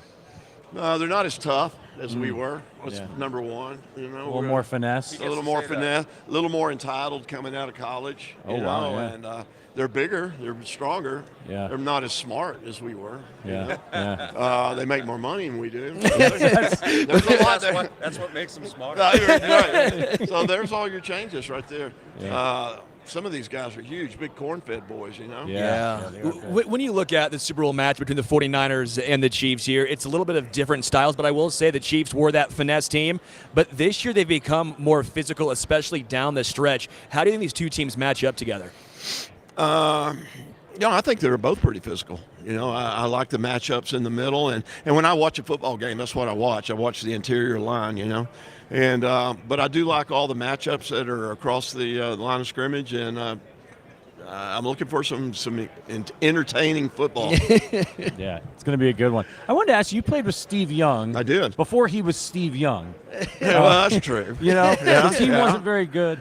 Were you able to notice, like, did you have any inkling that he would become the guy he ended up becoming? And how much of it was the team and how much of it was him growing? Now, he was a playmaker from day one. You know, you saw that even at Brigham Young, you know, especially when he was with the LA Express. When he came to us, you know, we just didn't have the talent around him to make him as like he was at San Francisco, you know. Yeah. But even there, he was a great playmaker. And the one thing I always loved about Steve is that he was always trying to make something big happen. And matter of fact, it made it hard for us to pass block for him because he was never where he was supposed to be. You know, he was never 7 steps back. You know, he was always outside the pocket trying to make a play happen. So, you know, he's a great guy. He was great to be with off the field. He got him and Lydia got to be really close in that 1 year that he was there, and love that guy. How can you not love Steve Young? You can't. You can't not love him. Good analyst. When it comes to just pass protection in general, grass versus turf, what's better? Run blocking, grass versus turf. It's obviously a pretty big storyline. A lot of players outside of kickers, right? Right. We've talked to Robbie Gold. We talked to Robbie Gold today, and he goes, "Oh no, give us turf." We don't talk to kickers anyway. But grass versus turf, where do you land here? I'm a grass guy. Grass guy. Yeah, grass guy. And, you know, turf, too many injuries, too many different layers of turf or different kinds of turf out there until they get to one specific turf that they use league-wide, you know. The injuries that occur on turf are just so much worse than they are grass. And I'm a grass guy. I love the smell of it. I love the way it feels. I hate cutting it, though. Yeah. The pellets are the worst part, man. They get in your shoes. Yeah. Those are the absolute worst. And I think about some of those turf fields like Veterans Field and the old Astrodome. Oh. You know how they just laid a piece of carpet over concrete. It's just concrete, and you're falling, and then you really need stratosphere. And then, and then the staph infections you get when you get a big turf burn. Miserable. Yeah. And they wonder why I'm limping around here right now. Well, mine's because this is my first time in Vegas. I didn't get the strip was this big, so I didn't wear good walking shoes the first day here. I'm an idiot, basically, is the moral of the story. Gotta get you in the chamber. So, Creed Humphreys. We fix feet? Yeah. Oh, there we go then. I'm golden.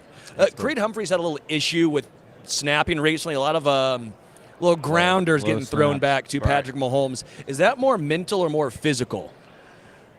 Both. Okay. You know, maybe both. I think it's more mental. I think you start thinking about what you're supposed to be doing, or if something's happening up there that you're having to adjust to. You know, you forget that you got to make a good snap. That's number one. Yeah. You know, it's got to hit them just right. So, you know, luckily I didn't have to deal with a lot of that. The only time we really shotgun back when my decade was when we were third and long. Sure. You know? Now they do it practically every play. And so, you know, I'm glad I didn't have to do it like that. You know, I'd hate to have to block Reggie White, but have to shotgun first. You know, so it makes it harder on the senders when they're obviously in shotgun. Because you got to be making your first step. You got to have your hand placement already going while the ball's still going between your legs. You know, you got to be moving in the direction you're supposed to be at. So it's tough. How long before you get Patrick Mahomes in the chamber? Has he been in there yet? He has not been in, but I did get a phone call from the Kansas City Chiefs on a Monday night game, I guess about 6 weeks ago. Sure. They played on a Monday night.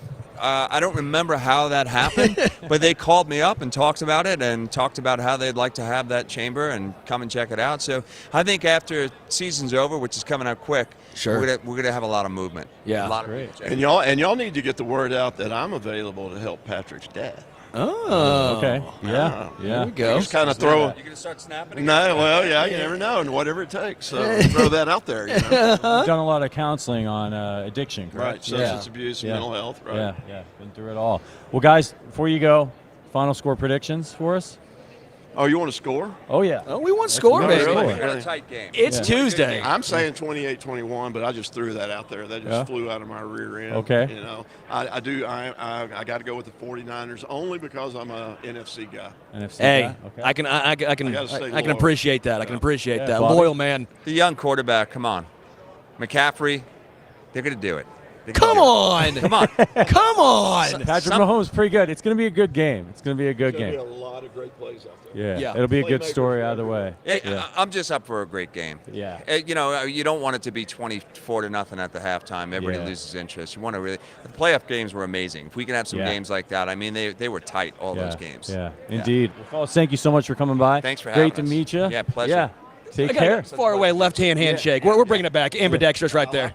Yeah, thank you. Thank you. We'll try that out on the strip Yeah, tonight. it's See the how that goes. ambidextrous. how it works You need to for collect some cards. That's what I was told to do. First time in Vegas, I'm supposed to collect cards, whatever that means. Yeah. Don't do it. Don't do it. All right, thanks, guys. Awesome. Thanks, fellas. Yeah. Take care. All right. Appreciate you, fellas. That was really cool, man. Yeah. Stratosphere Yeah. is something good? that I definitely Good to want go. to check out. Yeah. I mean, If you guys, we'd love to come down and check it out. So let us Where know. are you? I'm in Kansas City. Kansas City and Chicago. Yeah, Kansas City right Yeah. now. So Yeah. if you get in Kansas City, you know he'll be stopping by. It's coming that way. Yeah. You know, it's just a matter of who gets in the position. Sure. Yeah. To purchase. Yeah. Yeah. But we're looking at some colleges now. We were talking with Dr. Dave Joyner this morning. He was former head team doctor of the Olympic Committee. Yeah. You know, because he's all against the blood doping and Sure. drugs. Yeah. So he's real big on putting it in universities so we can get some really great studies going on. Yeah. Cool. And continue. Because that's the company. At the end of the day, even though the chamber's 10,500 pounds, it's a software company. Yeah. It's all about figuring out what's going on with your physiology, and the more Cool. we can Thank help you so that much. physiology, the better. All right. Yeah. The better you become, the better everybody becomes. Yeah. Awesome. Pretty cool. It's fascinating. We'd love to learn more. Thank you so much. Awesome. Yeah, check it out. We'll do. StratospherATC.com. Perfect. All Thank right. you so much. And she even knew as a medium. Thank you. Yeah. Thank you. Yeah. Yeah. Appreciate it. Appreciate it. No, medium is perfect. Thank Yeah, you. yeah. Thank you. Dude, you put that on, you wash it, all the girls. Oh, I'm trying to bulk up. Yeah, it's just gonna guns a blazing, baby. Love it. We put mine over there. Yeah, I got it right here. Yeah, really cool. Yeah, we got Dhani Jones coming up next. It's like the former player parade right now on the Arrowhead Addict podcast. By the way, if you're watching on YouTube, do us a favor, hit that like button. There you go. How you doing, sir? Oh, what's up? How you doing, Patrick? Man, no headsets or nothing. No I headsets. can't even hear myself. We got No, the mics. Are we Well, going live? We're going live right now. Yeah, we're live right now. Oh, okay. Just in and out, baby. Who's watching? Who's watching? Do we have anybody can write in? They can Yes, send some everyone can questions. write in right now. Yeah, Right. we got- Everyone's we got talking chat. right Where, there. where they Chat here chat going. with you? Where? On what? We're on YouTube, On Facebook, YouTube, Facebook, everything. Twitter. YouTube All right. If audience. you're on Twitter, you want to talk to me at D0057. Yeah, Okay? yeah. D0057. Well, that's on Instagram. If it's on Twitter or X, Yeah, get an X now. X at Dhani Jones. All right. I gotta say, I like your fit. Sterling here Yeah, is you're a little bit showing of a me fashion up guy right now. himself. I'm you kinda know- schlubby, but you guys. No, I mean we all have our own style, and Yeah, you know. it's good. My wife's pregnant. I'm trying to get ready for dad life. You know what I mean? That's the wife's pregnant. Yeah, Just yeah. if you saw Travis So Kelce, wait, are you saying that that's what he always says? Is that his line? that's his line. Yeah. It's Is been that your for a line? while. You know, Yeah. you know what you need. So this shirt, just to Yeah. give you a little secret. Yeah, sure. So when you get that dad bod, Yeah. oftentimes what happens is your body will start to expand. Uh-huh. Because you start eating all the rest of the scraps and such Yeah, that yeah. the kids might have. So you don't want it pulling, right? So see how my shirt doesn't pull? Little. Oh, boom! You saw that? Look, That's little unbelievable. secret. Look at that. This is. You This can't is. tell. This It's is the most amazing shirt ever. You never get Incredible. the pull, right? Because pull your shirt. Yeah. Yeah. You it's getting see more that? tight. Yeah, that's dad bod. Yeah, That's yeah, dad yeah. bod stuff Yeah, that happened, yeah. right? Yeah. Or you can just, I don't know, work out, eat better. I work out, No, but man. run, but I eat, lift, but I eat things better. that are important. Dhani Jones here to obviously plug the shirt, but also you're here staying together to support Cafe Momentum. What is Cafe Momentum here? Cafe Momentum is an amazing organization. Started off in Dallas, Texas, and work with justice involved youth, and it's a 12-month paid program that young people come through. And really, the organization was founded to allow those young people to be empowered, right? For those that are in the organization, to help them and allow them to understand that somebody believes in them, right? And stand together. Works with so many different nonprofits all around the country, and really kind of works to sort of find these organizations like Cafe Momentum where we're able to empower them, right? Lift them up and recognize a better way. I mean, there's so many difficult things that are in society now that we're working through, and young people that have come through the juvenile justice system, we don't want them to go back in, We want them to have jobs, and so we want to be able to reduce those barriers, allow them to be empowered, and let them know that people believe in them. Sometimes it's just about having an opportunity. A lot of people don't have that. Right. I mean, it's like you have an opportunity with your podcast, your opportunity with your radio show on multiple platforms. Some people see the computer and getting access to one being a barrier, or an opportunity to kind of find their audience as being a barrier. So how do you reduce those barriers and increase opportunity, right? That's what technology afforded everybody to be able to do. And being here in Las Vegas, I mean, there's a lot of people that probably told Brock Purdy or Patrick Mahomes or Patrick Mahomes, right, that he couldn't be the quarterback, but then all of a sudden someone believed in them and they were able to play. I played in the Super Bowl. I missed one Super Bowl and played in another Super Bowl. And I just think about all the people that might have not believed in me, but ultimately I think it's about the people that do believe in you, that ultimately empower you, lift you up, and give you that ultimate motivation to keep going. Yeah. Obviously, playing in the Super Bowl is a much different experience, but for a player, what is it like this 2-week stretch leading up? I mean, this is like it's a pageant, right? It's long. It's long. You have the car wash, right, which is essentially going to talk to different people, different places, tell you how you feel and how you're prepared, and all of a sudden it becomes a script. Okay, and it's a then you have practice. So now you have the responsibility of telling the world, right? Super Bowl here in Vegas, it's the biggest thing that's essentially happening in the world right now is the Super Bowl. Everybody's tuning in, right? So then you got practice, you got media stuff that's happening, you got family stuff, people that are coming out of the woodwork. Look, Patrick's got some stuff that's going on at home. Sure. He's got to deal with that in the public sphere. Now with all the rest of the different platforms that are out there, there's so many different ways in which people are distracted. And I think that increasingly as the Super Bowl goes on, right, there'll be more things that will continue to distract you. One little thing that is really interesting that I don't know if people really know, when you're playing in the Super Bowl, there's more timeouts. When you're playing in the Super Bowl, the halftime is longer. Yeah. When you're playing in the Super Bowl, you come out earlier than you normally do during the regular season. And so the propensity propensity to win is much higher if you've already been there before. So big edge for the Chiefs who were here last year. Big edge, because the fact that when you come out, everything's about a routine. You come out not 15 minutes before the game starts, you come out 20 minutes. Those 5 minutes make a big difference.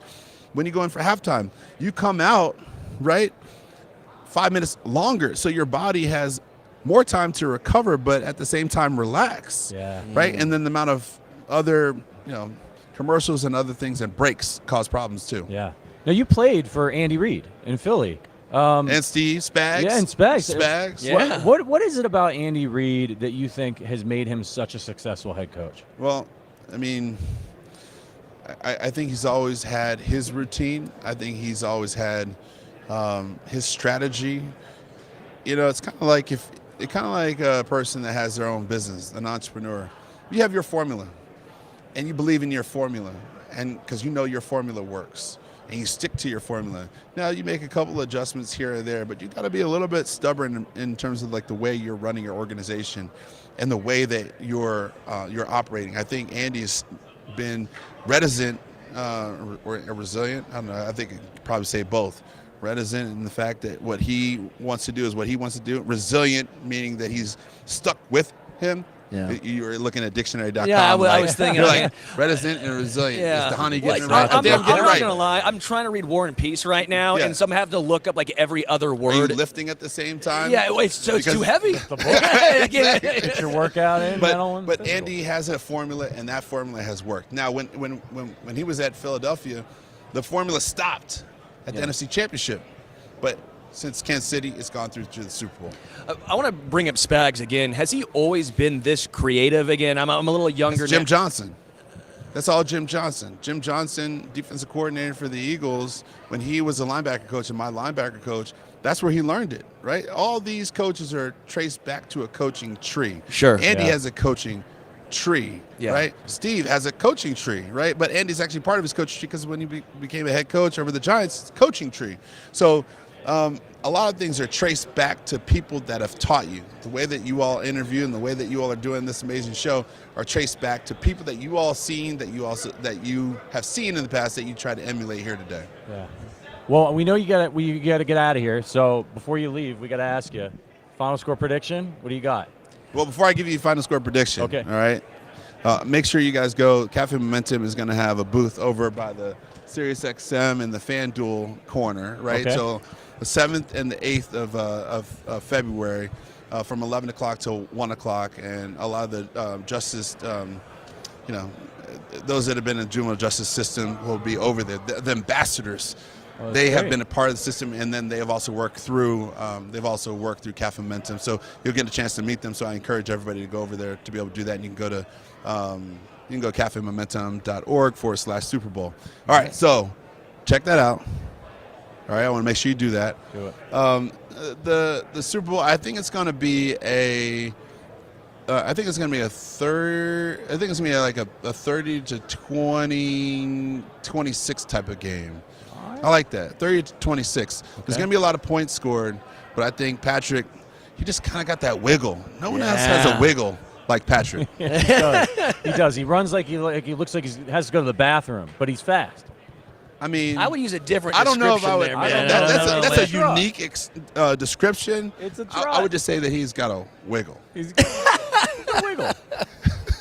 He's still working on his dad jokes. You're working on it. He's struggling, man. Get the zipper. Get the zipper. You know, you're gonna be good. Congratulations, by the way. Thank you. Thank you so much for coming by. Thank you. You're doing great work. Yeah. Thank you. I will say that's a former Bengal rolling with the Chiefs. You know, I mean that's got something going there. I will say, obviously, he had Spagnuolo's there as well as Andy Reid. That is now what 2-3 as far as today. So we have Dhani Jones and Nick Lowery who are rolling with the Chiefs. Right. And then we are rolling with Rennie Grimes, Bobby Williams, rolling with the Niners. Wasn't one more Niner in there? I like all that Niners stuff, but that was a really interesting interview. You need your mic to talk. I don't know if you know that. Patrick doesn't have his mic to talk, here. but all right, I got to get my headphones on. Yeah, Matt Connor's here, but someone has to keep the show rolling while you put your headphones on. So then you grab your mic and I can put mine on. I'm just trying to be professional here. You know, our audience is sophisticated. All right, they understand what's happening here. They know that this is live.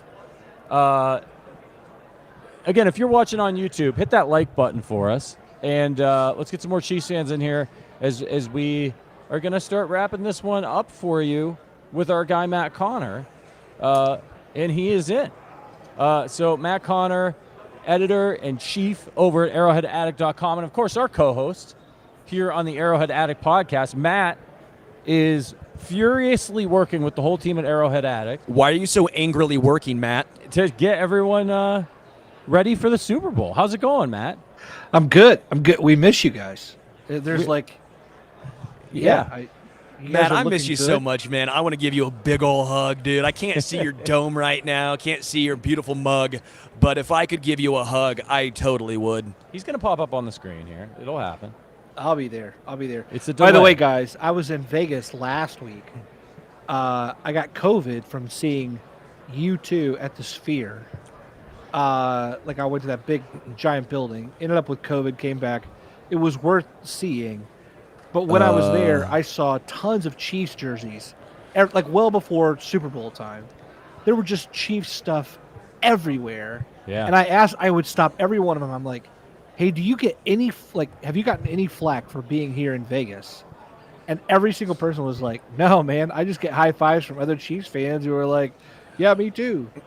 Well, that must have been last week, because this week it is about 80% Niners fans. I mean, at least 80. It is absolutely wild. Again, I know it's Monday or Tuesday, I guess now. It's early on. But, and again, let's be real now. Vegas is a lot closer. I'm not taking a knock against Chiefs fans. I'm not. This is not a knock. I'm just saying I am shocked at the fact that this many Niners fans are already here. I get it's closer, all that stuff, but I have been very surprised. It is very much 80-20 Niner Chiefs so far. Well, I'm shocked that your co-host on the Arrowhead Addict podcast, Matt Connor, told you that he had COVID, and you didn't ask how he's feeling. So I'm going to do that. Matt, how are you feeling? He's talking to us, isn't he? How fast did you bounce back? Are you out of the woods? Yeah, I'm out of the woods now. It took like a week. Sterling, I noted that, by the way. We'll have Dude, words later. I texted you when you had it. I'm pretty sure. I maybe didn't. I don't know. I will say Aiden O'Connell and You send Jacoby me Myers. pictures like that anyway on a regular basis. Yeah, those are normal. Aiden O'Connell and Jacoby Myers told me to go to the Sphere to watch you too. So I don't know if they want me to have a good time or if they want me to, Matt Connor it. But they just want you to get sick. I thought it was sabotage a little bit. All right, Matt Connor, what are you looking forward to most in this game? We've been talking a lot about us. It's been a lot of the Patrick Sterling thoughts on the Chiefs. Yeah. What are some Matt Connor thoughts on the Chiefs-Niners game? I just think it's going to be a drubbing. Like, I just think it's going to be a relatively boring game. I've never felt this confident about a Chiefs game in a very, very, very long time.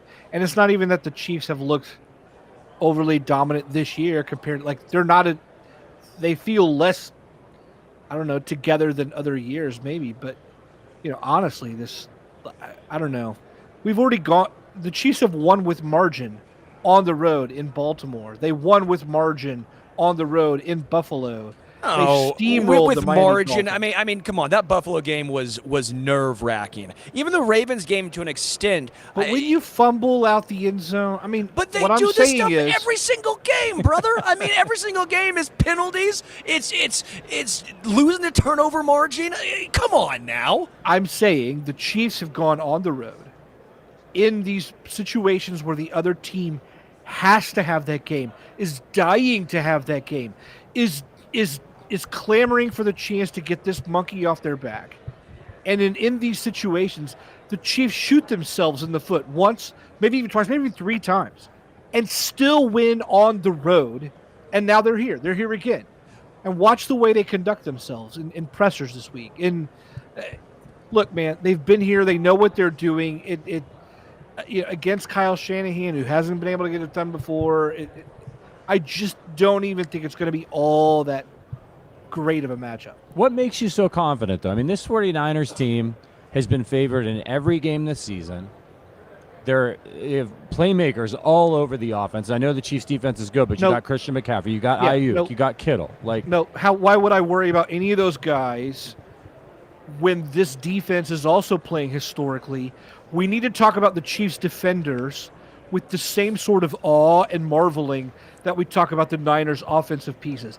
And look, so I don't want to talk about, oh my gosh, they have George Kittle, without also saying, oh my gosh, we have L'Jarius Sneed.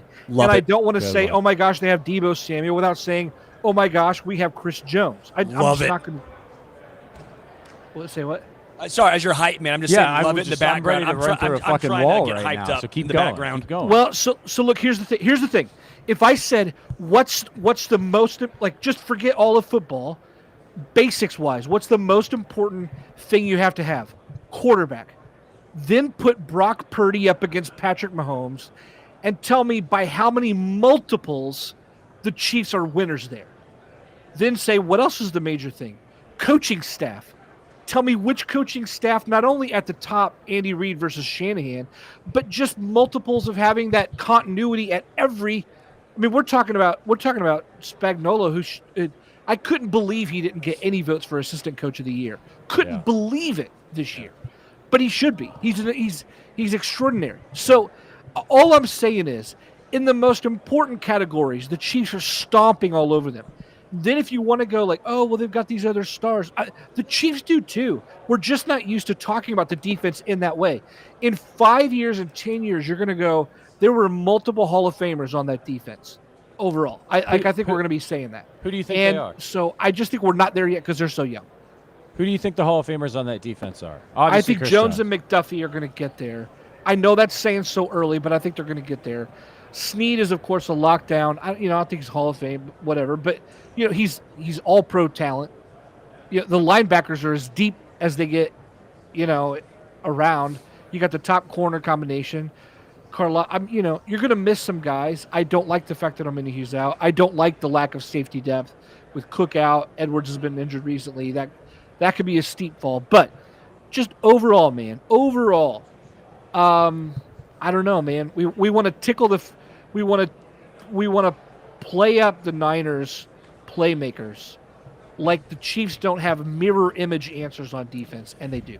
Yeah, I'm trying to be as unbiased as possible. It's kind of what I try and pride myself on.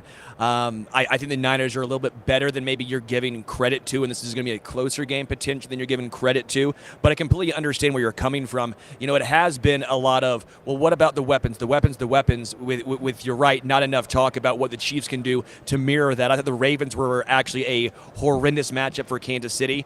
I actually think Kansas City matches up fairly well against the 49ers. But one thing I have a little issue with you saying is, it's true. I'm not disagreeing, but the same things were used against Andy Reid. Like, until Kyle Shanahan does it, he hasn't done it yet. Well, Andy Reid had the same thing happen. Until Andy Reid does it, he hadn't done it before. I remember when he came to Kansas City.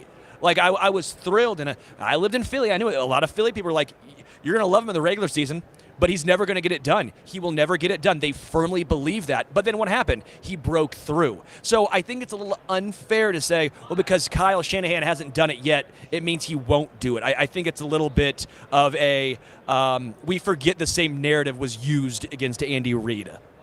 Look, if you laid out these teams, no one is ever going to put the 49ers as the biggest test in this postseason. You just wouldn't. You would have put the Ravens, then you'd put the Bills, then you'd put the Niners, then you'd put the Dolphins. So the fact that we've already gone on the road, not neutral field, the fact that we've had 2 weeks to prepare, the fact that the Chiefs know exactly what they're doing with this kind of rhythm and this kind of spacing versus maybe the Niners who kind of sound and look like they're not used to being here. I just don't get it. I'm not afraid of CMC. I wasn't afraid of Christian McCaffrey for years with the Panthers. I'm not going to be worried now that he's on the West Coast just because Shanahan's using him instead. Look, I'm just not there. I'm not there in any way. I think the Chiefs go up early. I think they go all in, and I think it's a 20-point blowout win. I just don't see it. I love your confidence. Yeah, we were just talking to Dhani Jones, and we were talking about the edge of experience. Obviously, there were a few 49ers that are still on the team from Super Bowl 54, but most of that team has turned over. Hell, most of the Chiefs team has turned over. I think there's only 7 Chiefs left from that game, but the Chiefs won the Super Bowl last year. There's a ton of players on the Chiefs with Super Bowl experience. How much, in your eyes, is that edge in favor of the Chiefs, having gone through this whole week before, having been down at halftime to the Philadelphia Eagles and finding a way to come back, understanding the difference in the timing of the commercials and the halftime shows, just everything? How big of an edge is that for the Chiefs? How much is that going to matter? It's huge. I think you just said it. I think it's absolutely huge. I think they absolutely know exactly what to expect. They know what they're doing. That young core can build on what they've already accomplished before. Look, man, they've won the Super Bowl. They beat the Ravens. Like that game, like they've taken out the biggest juggernauts already. So they know, guys, if we just finish our business, that's all we have to do. Go about what we've already been doing. That's such a big mental difference versus like San Fran thinking, okay, we've got to beat the best. They just won last year. They're going to do it again this year maybe. Like that mental edge, it's just all there for the Chiefs. I just don't see it for San Fran. What about Brock Purdy? Obviously, great season, great story for him. He's playing on a stacked offense. But when he played the Baltimore Ravens a few weeks ago and went up against an elite unit, he looked really lost for a lot of the game. Are we going to see something similar happen? Is Steve Spagnuolo just going to absolutely feast on this guy's inexperience? I mean, I would think so. You know, Spags is going to do what he's always done, and Purdy is right in line to – I mean, all trends in this game, the way that San Francisco likes to play, I just think he's going to be able to confuse him. Maybe we're underestimating. But there's no reason to overestimate until it's done. So it's exactly what Sterling said. You know, you could downplay Andy Reid for never having won the big game until he wins it. But, yeah, until he wins it, I'm not going to pick him. I'm not going to pick them to win. Picking the Niners to win this is like picking the Chargers in the preseason at this point, like they do every year. Connor, they do every year. Your confidence is making me want to run through a wall. I really feel like you are underestimating a very talented, what was pretty much a consensus best team in the NFL all season long type of team. Now I get it. The Chiefs are playing much better football, and I think the Chiefs win this game. That's not what I'm disagreeing with you on. But I feel like you are almost forgetting how good this Niners team has been all year long. The talk was they could not come back from behind, that if they got down, they would crumble. Brock Purdy isn't going to lead a comeback. Now I get it. The Detroit Lions defense and the Packers, their defense is nowhere near, not even close to being as talented as Kansas City's, but they did it. Like, they don't have a lot to prove outside of this one game. I do feel like you are almost underestimating how good they have been. I mean, we'll just have to agree to disagree, man. I just don't.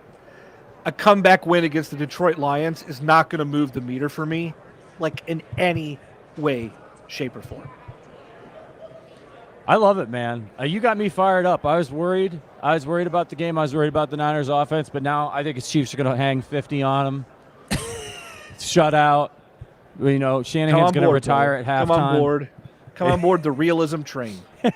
All right, but look. The Niners are going to draw blood at some point in this game. Who's it going to be? Is it going to be like the Chiefs have struggled against the run all year? What do you think they do to try to at least limit Christian McCaffrey? You are hurting there. You're hurting there because the defensive interior is where the Chiefs can bleed. We've seen guys like Mike Pennell went from street free agent to playing quality rotational reps. Derek Nottie has a known ceiling. He's dealt with some injury as well. It's not pretty there. But honestly, the Chiefs linebacking core is is looking at full strength. Willie Gay's going to play. I just think it's going to be I don't care if they give up yards. I just don't. I think they lock down in the red zone. They'll be fine. Giving up 3 here and there, that works for me. CMC will get some of his. That's fine. The Niners are a very, very good team from a lesser conference. I'm not trying to paint them as the Chargers. All I'm saying is every year in the offseason, people overthink things because we give them too long. We've gotten 2 weeks to talk about this game. We're giving it way too much thought. The Niners are the lesser team from the lesser conference. The Chiefs have already beaten bigger teams. They've been here before. The better quarterback, the better head coach, as good of position players on mirror images of the ball, with coaches who've been here and are the best at adjusting mid-game. Who are you really going to back there? Who's going to win? So obviously you think the Chiefs are going to win, and we'll get your final score prediction here in just a minute. Who's going to win the MVP for this game for the Chiefs? If it's going to be the Chiefs, obviously it would probably be Patrick Mahomes stopped in the quarterback, but there's an argument to be made that Pacheco could have a huge game against this Niners defense. Who do you think it's going to be? I think it'll be Pacheco. I think it's going to be Pacheco. Remember this: Damian Williams 3 years ago ran for 104 yards. By the way, that's the 18th highest in Super Bowl history. He's like a top 20 running back in Super Bowl history. Damian Williams was. So I think Pacheco beats that. I think Pacheco gets a top 10 rushing yardage in Super Bowl history in this game because the Chiefs will be ahead, and I think they're just going to run it down their throats. By the way, Pacheco doesn't drop catches either. I mean, he's on a tear right now in terms of catch rate. So I love Pacheco in that role. I think he's gonna feast. Matt, we're going to try and find a way to get you into the locker room so you can give your speech, because I think that's going to fire up the Chiefs players. I'm down. Bring me in. Well, I just got COVID last time I was there, so I don't know. Just maybe film it and play it. Maybe Make not. sure you're not still contagious. All right, lay it on us, man. I'm going to put a spin on this. Score at halftime, final. I'm staring into your eyes right now, which is the camera. We are staring so hard. There it is. I'm staring back. I'll go 21-6 at halftime. I like it. I'll go 35-15. 15 overall. I think it's a bunch of field goals for them. And I think Pacheco for 125 yards from scrimmage. Matt Connor from Arrowhead Addict. Matt, people got to go to the website, right? Could you just give me the pitch really quickly for if you're a podcast fan, maybe you don't read the website as much. Why do people need to be on the website starting right now all the way through Monday after the Super Bowl? And yeah, come check us out, arrowheadaddict.com. We always have the latest news there. Plus, we have everything ranging from hilarious commentary on the crazy social things that are going on, whatever the latest Niners are crying about next, as well as great analysis all the way through. And not only are we into this game, but we're even previewing some draft stuff ahead of time. We're asking all the questions that everyone's asking on Twitter. We put it in basically article form and highlight the conversation that everyone's already having. Arrowheadaddict.com, editor-in-chief Matt Connor, our buddy, our co-host here on the Arrowhead Addict podcast. Matt, have a great rest of your week, man. Thanks for hopping on, and we'll see you soon, brother. Miss you guys. Looking good, though. Miss you, too. Thank you. We are looking good, Sterling. I think we're looking pretty good. Yeah. All right. Patrick, how long? This was fun. I gotta hop. I gotta interview some people, Patrick. You can hang on here as long as you want. No, we gotta shut it down. Listen, we're gonna be back tomorrow. All right. 8 a.m. Wait, 8 a.m. Box. Wait, I gotta be here doing live radio podcast work at 8 a.m. Pacific. So it'll be a little bit. Won't be as early for you all in Kansas City. Guys, that's on the Stacking the Box YouTube channel. They're gonna have Puka Nacua. They're going to have Nate Boyer. Shannon Sharp's going to be on with Sterling and Malcolm, our Special Olympics reporter. It's going to be great. Michael Penix. Stacking the Box went at 10:15. And then at 10:35, Arrowhead Addict's going to start off with, listen to this, Dan Marino, Hall of Fame quarterback Dan Marino. We're going to get Jerry Rice's son, Brendan's going to be on. Rome Odunze is going to be on, wide receiver. Dalton Kincaid from the Buffalo Bills. That should be an interesting one. Devon Achane. We have a lineup for you tomorrow. Will Golston's going to be on. It's a teaser. You don't say everyone, no, Patrick. I'm giving them the goods, baby.